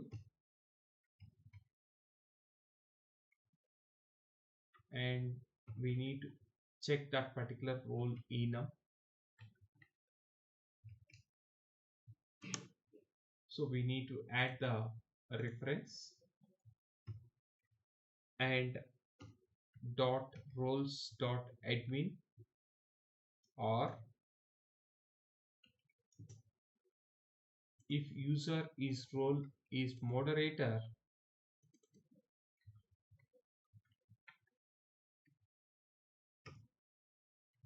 I want to show this particular link.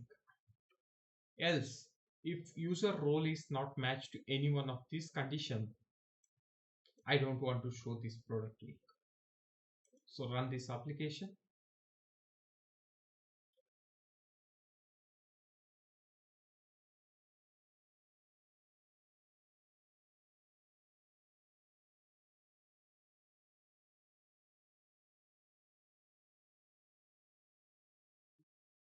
So click on that login button and test2 is admin.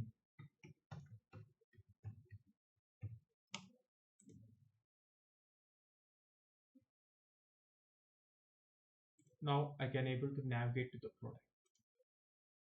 Test3 what we have created is for moderator. This particular user also supposed to access this product link. But when I log in with test4, So this is the user role. So when I click on login button, so I can have to able to see this product page. But there is a loophole that if the user knows that link directly and they can able to access this page. So now I want to restrict that even if they knows the URL also, it has to redirect to the login page if that particular user don't have to any access to the page. So how I can restrict if the user has access or not? I'll go to the product page. Here I can add the attribute, authorize attribute here, authorize, and I can able to add the roles equal to roles enum dot roles admin, and I want to add one more user which can able to access this particular page is also moderator. So roles enum dot roles moderator. Perfect. So this particular link will help us to check whatever the user has been logging, that particular user role is falling under this particular under these roles or not. So I will run this application and see I can able to access this application, this particular page when I log in with user role.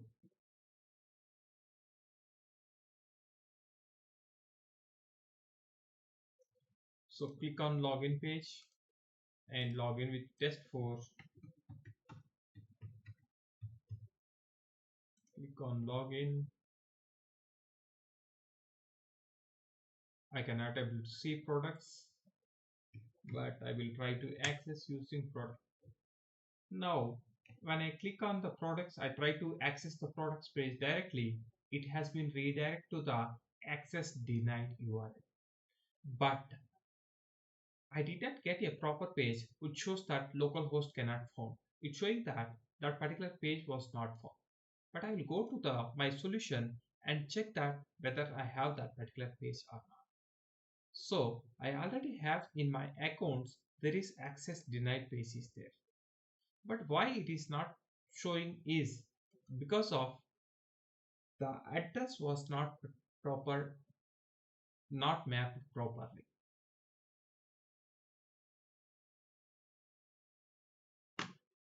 Here without login anonymously if I try to access it, send me to login page also. But I already have the login page as well. But these pages is unable to redirect from that particular page. So how I can map when there is a any this access denied or login or logout page or any of the pages is already exist but they are unable to identify. So for that we need to do the mapping manually. So I'll go to the program.cs. I will do the mapping here. Remember that whatever the mapping we are doing, we need to do after add identity injection. Otherwise, this particular code, if we add on top of this identity, it will not work properly.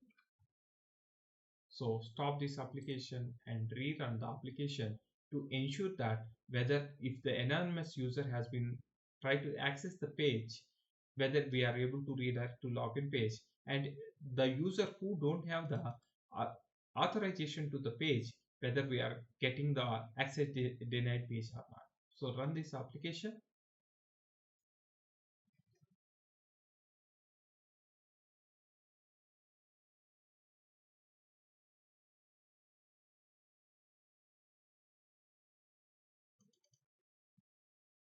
Click on login button. Test4.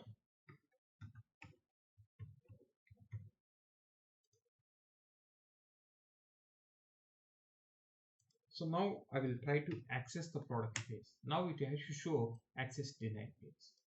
And also when user try to log into the access the product space which is restricted, then it has to go to the login page. So this is how you can able to implement the authentication and authorization. In this video, I want to discuss how we can able to handle the exceptions in the MVC web application. By default, there is a middleware which to handle an exceptions in non-development environments. So, for example, I want to generate an exception by forcefully. So I'm adding this particular code through an exception. When we are executing this home controller, when it hit this index method, it's going to throw this particular exception page. So when I click this profile and the application gets started,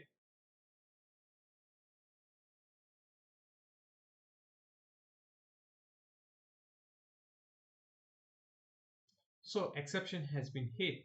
I'll click continue and this is the error page I can able to see. So whatever the error page I have written here, it was printed over there. But here you can able to see all my all custom pages is listing here. But when it goes to the production, I don't want to show all this project structure or inside the files. I don't want to show to the end user.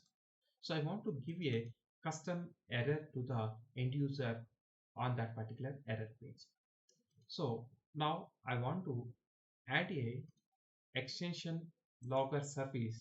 So for that I'm going to add a new project and I will select the class library and I will call this as a logger service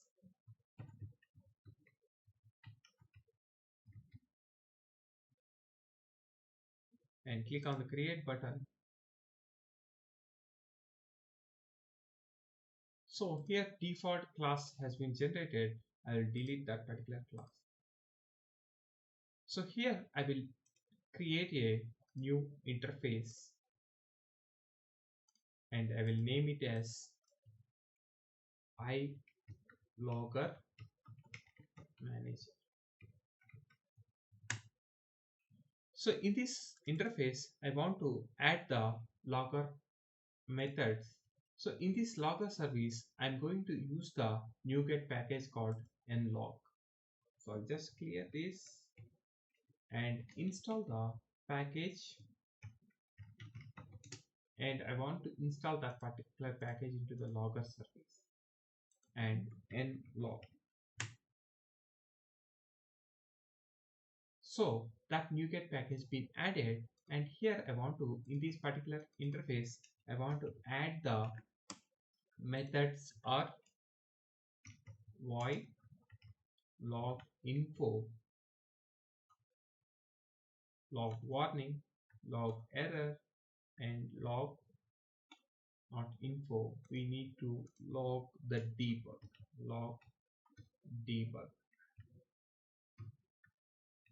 Perfect. I'll just short this particular method log var. So I want to implement all these methods. So for that I will add a new class and I will name it as logger manager. So I will add a new interface iLogger manager public and implement those interface. So here we need to implement those things.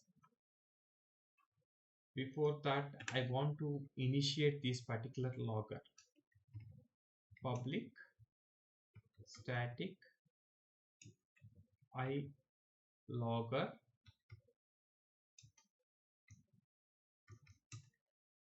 equal to logger log manager dot get current class logger. So we can able to use this particular logger to log the respective level of errors. So logger dot debug of that particular message. Error.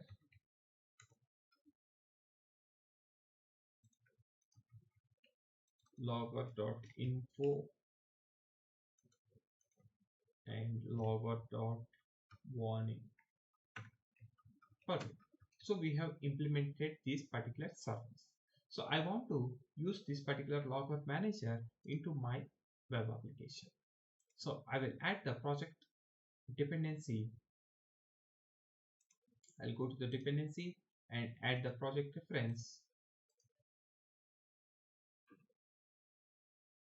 Now, as we have seen that this particular web application already there is a default exception handler is there already.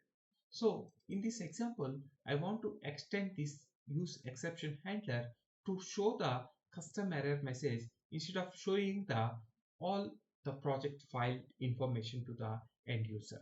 So for that, I'm going to create a new folder. We'll name it as extensions and we'll add a new class and I will name it as exception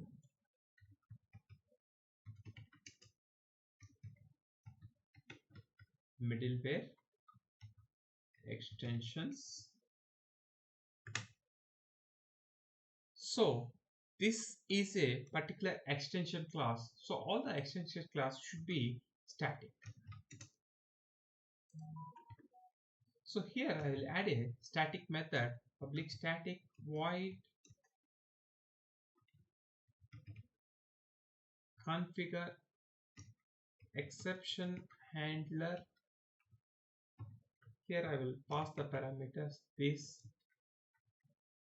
web application app, and here what I want to do here is I want to add that logger services, logger manager of log manager. So when I want to access this particular log manager, so I want to add that particular interface. I want to add the dependency injection at these services. So builder.services add scoped. I will add logger manager, comma logger manager. So I have added a dependency injection for this iLogger, so that object I can able to access at this particular method, static method. So what I'm going to do here is I'm extending the app use exception handler. Use exception handler. Here I will add app error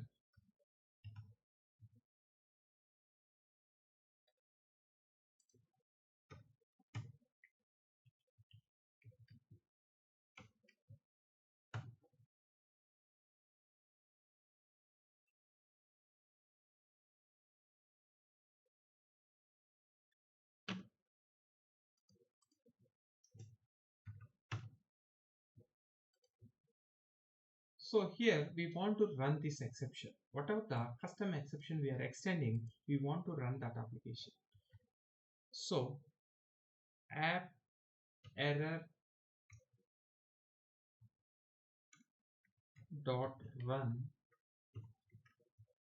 async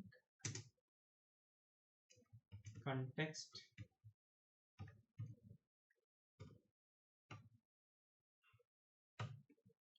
So here what I need to do, whatever the error is I'm showing here, I want to show in the JSON format. For that I'm going to add a new model class. We'll name it as error view.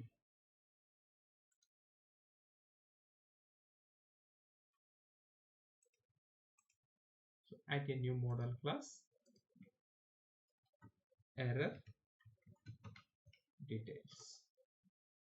Here in this particular class I want to add the properties called status code and the message. So public int status code, public string message.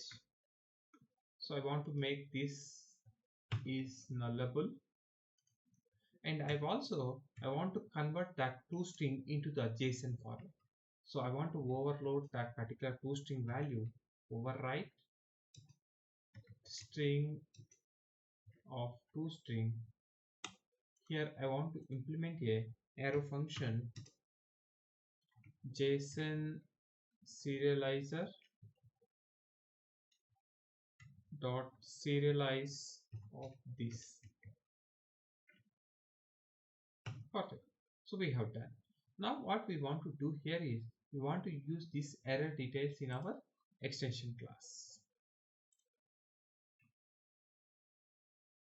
So here context dot response dot status code equal to http status code dot internal server error. I want to make this is integer. Okay. And also I want to pass the message response error message is so context dot response dot content type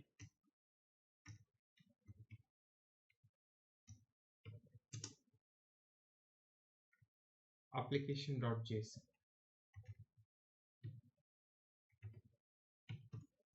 Perfect. So and also we need to read whatever the values we are processing, we need to read that. So context dot features dot get, so we need to read. So what this context dot features contains is get the collection of http features provided by the server and middleware available on this request. So it contains the all the http features. So it contains the either positive responses or it contains the error response. So in this what I want to read here is I want to read only exception handler feature.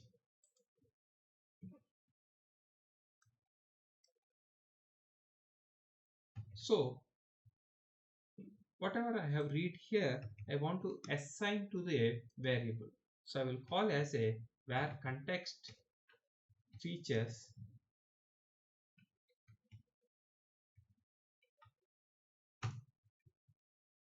so here if this context features is not null, that means that some error been occurred.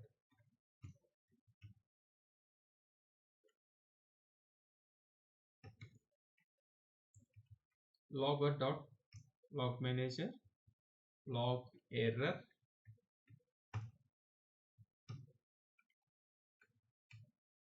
and error occurred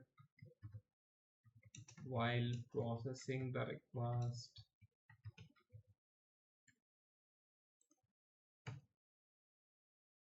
And I want to show that particular error.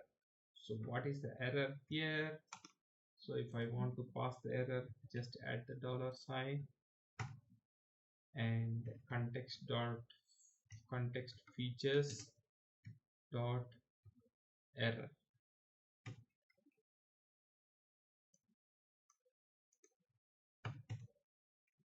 So here I want to convert whatever the errors we are getting, I want to write into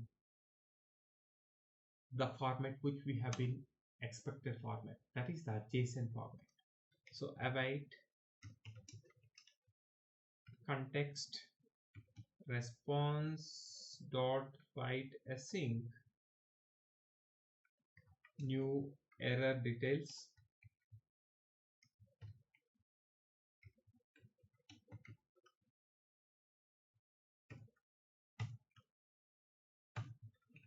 So here that reference is missing, add the reference of models.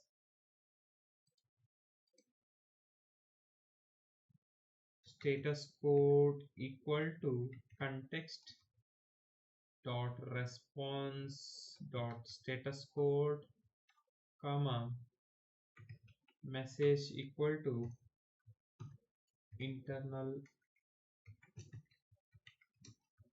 server error occurred. So here I want to convert those whatever the response into JSON form. So here it is showing some error. What is that error is? Cannot convert from error detail to string. So here the error because of we have closed wrongly. So now the error been resolved.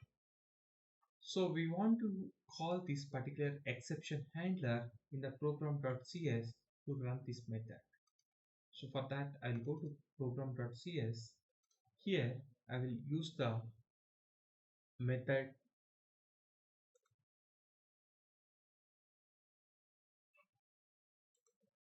where logger equal to app.services.get the required service, which is the required service is logger manager. So this is the required service.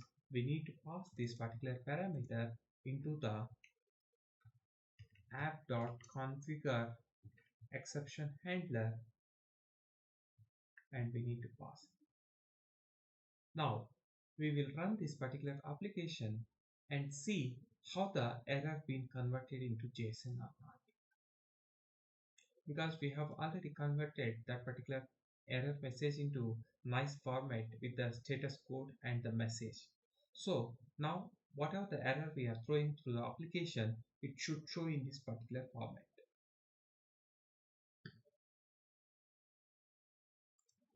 So now we will add whatever the extension method we have implemented here. We want to call from this program.cs. So for that, what I'm going to do here is I'm going to add the dependency injection for the iLogger services, add singleton and iLogger manager logger manager.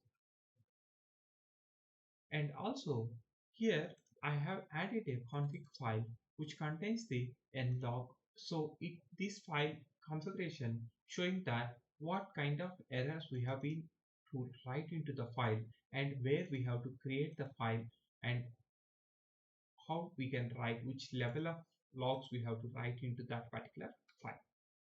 Now what I'm going to do here is I will load the file, the configurations, then I can use that configuration to run. Log manager dot setup dot load configuration from file, and where that file consists of string concatenate directory dot get current directory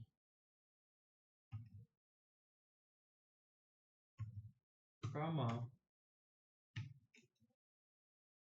nlog.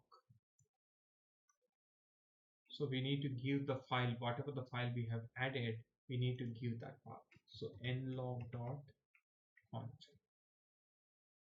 Perfect. So now what I have to do here is I need to call the service. So I have created that I need to get this logger iLogger service, and that particular logger I need to pass to the whatever the method we have been created just now, I need to pass into that. So now you run this application and to check whether we are getting errors or we are logging the errors in that particular format or not.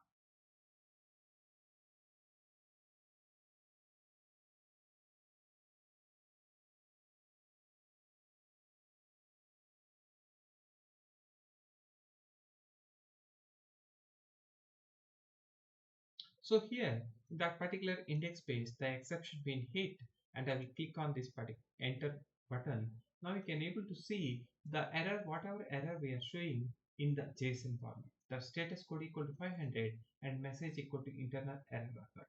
So where this error is coming from? It is coming from this extension method. Maybe I will add the from extension method.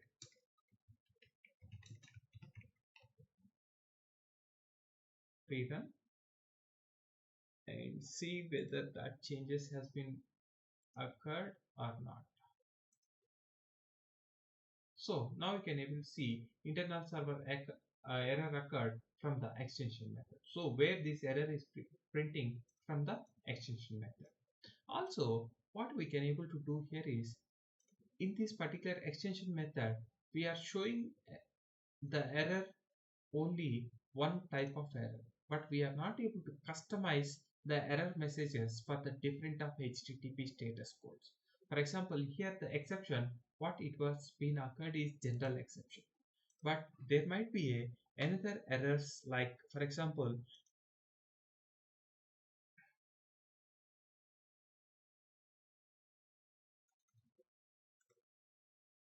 we are throwing another exception is throw new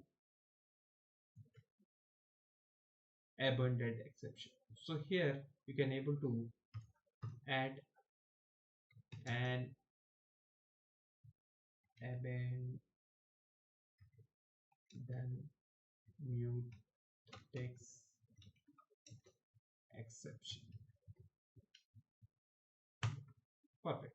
So here there is a different of errors is occurred, but I cannot able to show same error message for all the error through all kind of exceptions. So I want to implement a custom exception to I want to show that different error messages for the different exceptions.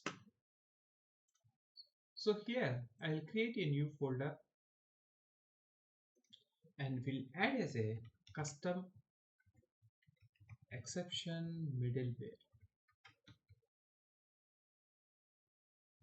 and inside that I will add a new class, will name it as exception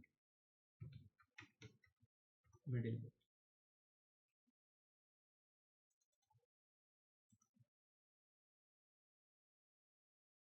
So here I want to create a event public read only and request delegate,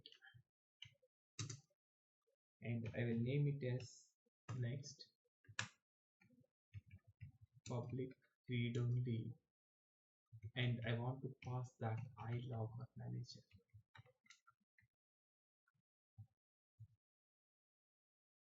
So create a controller. So here I want to pass this request delegate and the iLogger manager.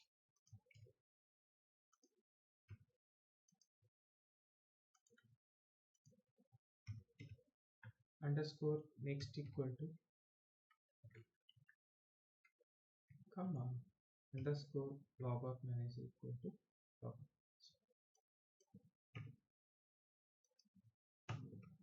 Perfect. So in order to implement that request delegate, what we need to implement is we need to implement a invoke async method. So this particular invoke async method will help to process all the HTTP requests, and if there is any error occurred while processing that particular HTTP request, it will log the error. So now I'm going to implement public async task invoke async HTTP context of HTTP context, and here I will add a try catch block. So inside this try, what I will do, I will next of HTTP. So all HTTP requests being processed under this request delegate, and if that while processing that HTTP context, if there is any error, what we have to do here is we want to log the exception over there, handle exception async of that HTTP context and EX. So we want to create this HTTP exception async method. Here I will create it. So here what I need to do, I'll copy the few lines of code from our extension method. So I will close all of these files. What this? Perfect. So I will open this extension. From this extension, I will copy these two lines of code. Here, I'll copy here. So instead of context, I'll change here itself. Also, we will copy write async. So this await function, we will copy into exception middleware. So here, what is the purpose? What is the difference of this extension method and this exception middleware, the custom middleware is we want to write a custom exception messages for different of error messages. So where message equal to ex of switch exception of general unhandled exception occurred from custom middleware, and also I want to pass an error message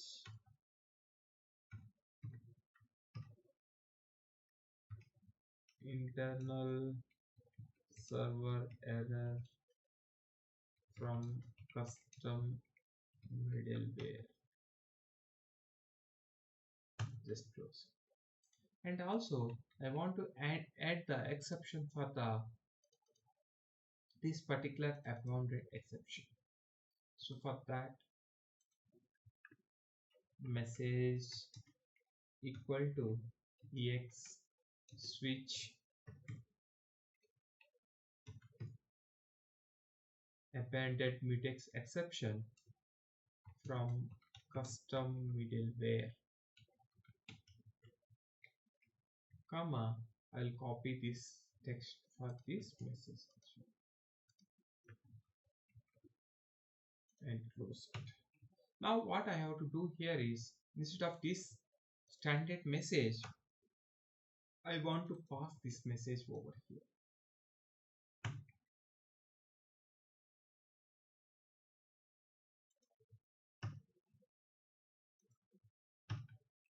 Perfect. So the major difference of this extension method and this custom middleware is we are able to show the detailed of different of error message to different exceptions while processing the request. Now I'll just comment this particular request and see whether we are able to hit this particular exception or not. So run the application.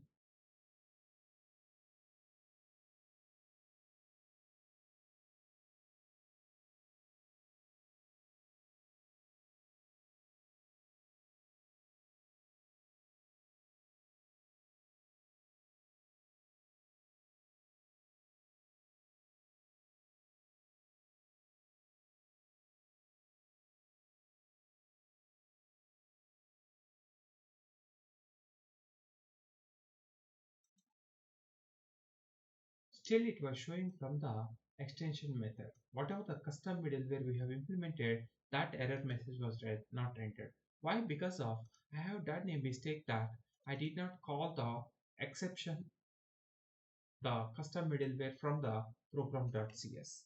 I'll just comment this extension method. I will use. So what I have to do here is I'll go to this extension folder, and here I will call that particular exception method public static void configure custom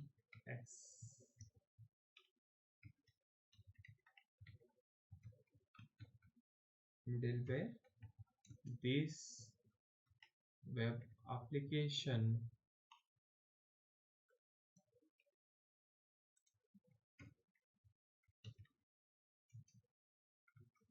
app.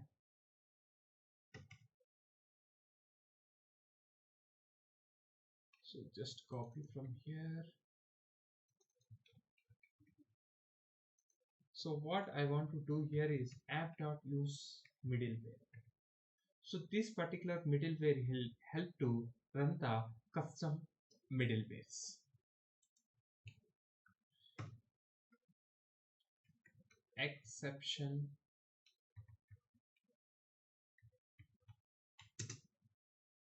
So I just want to copy this class name, extension middleware.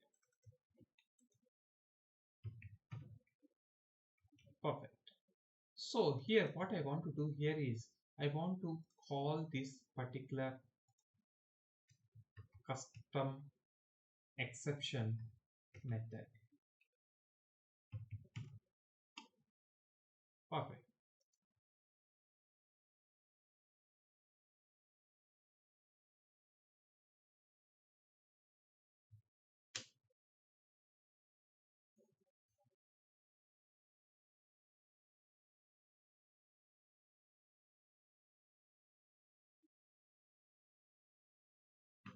So exception has been hit.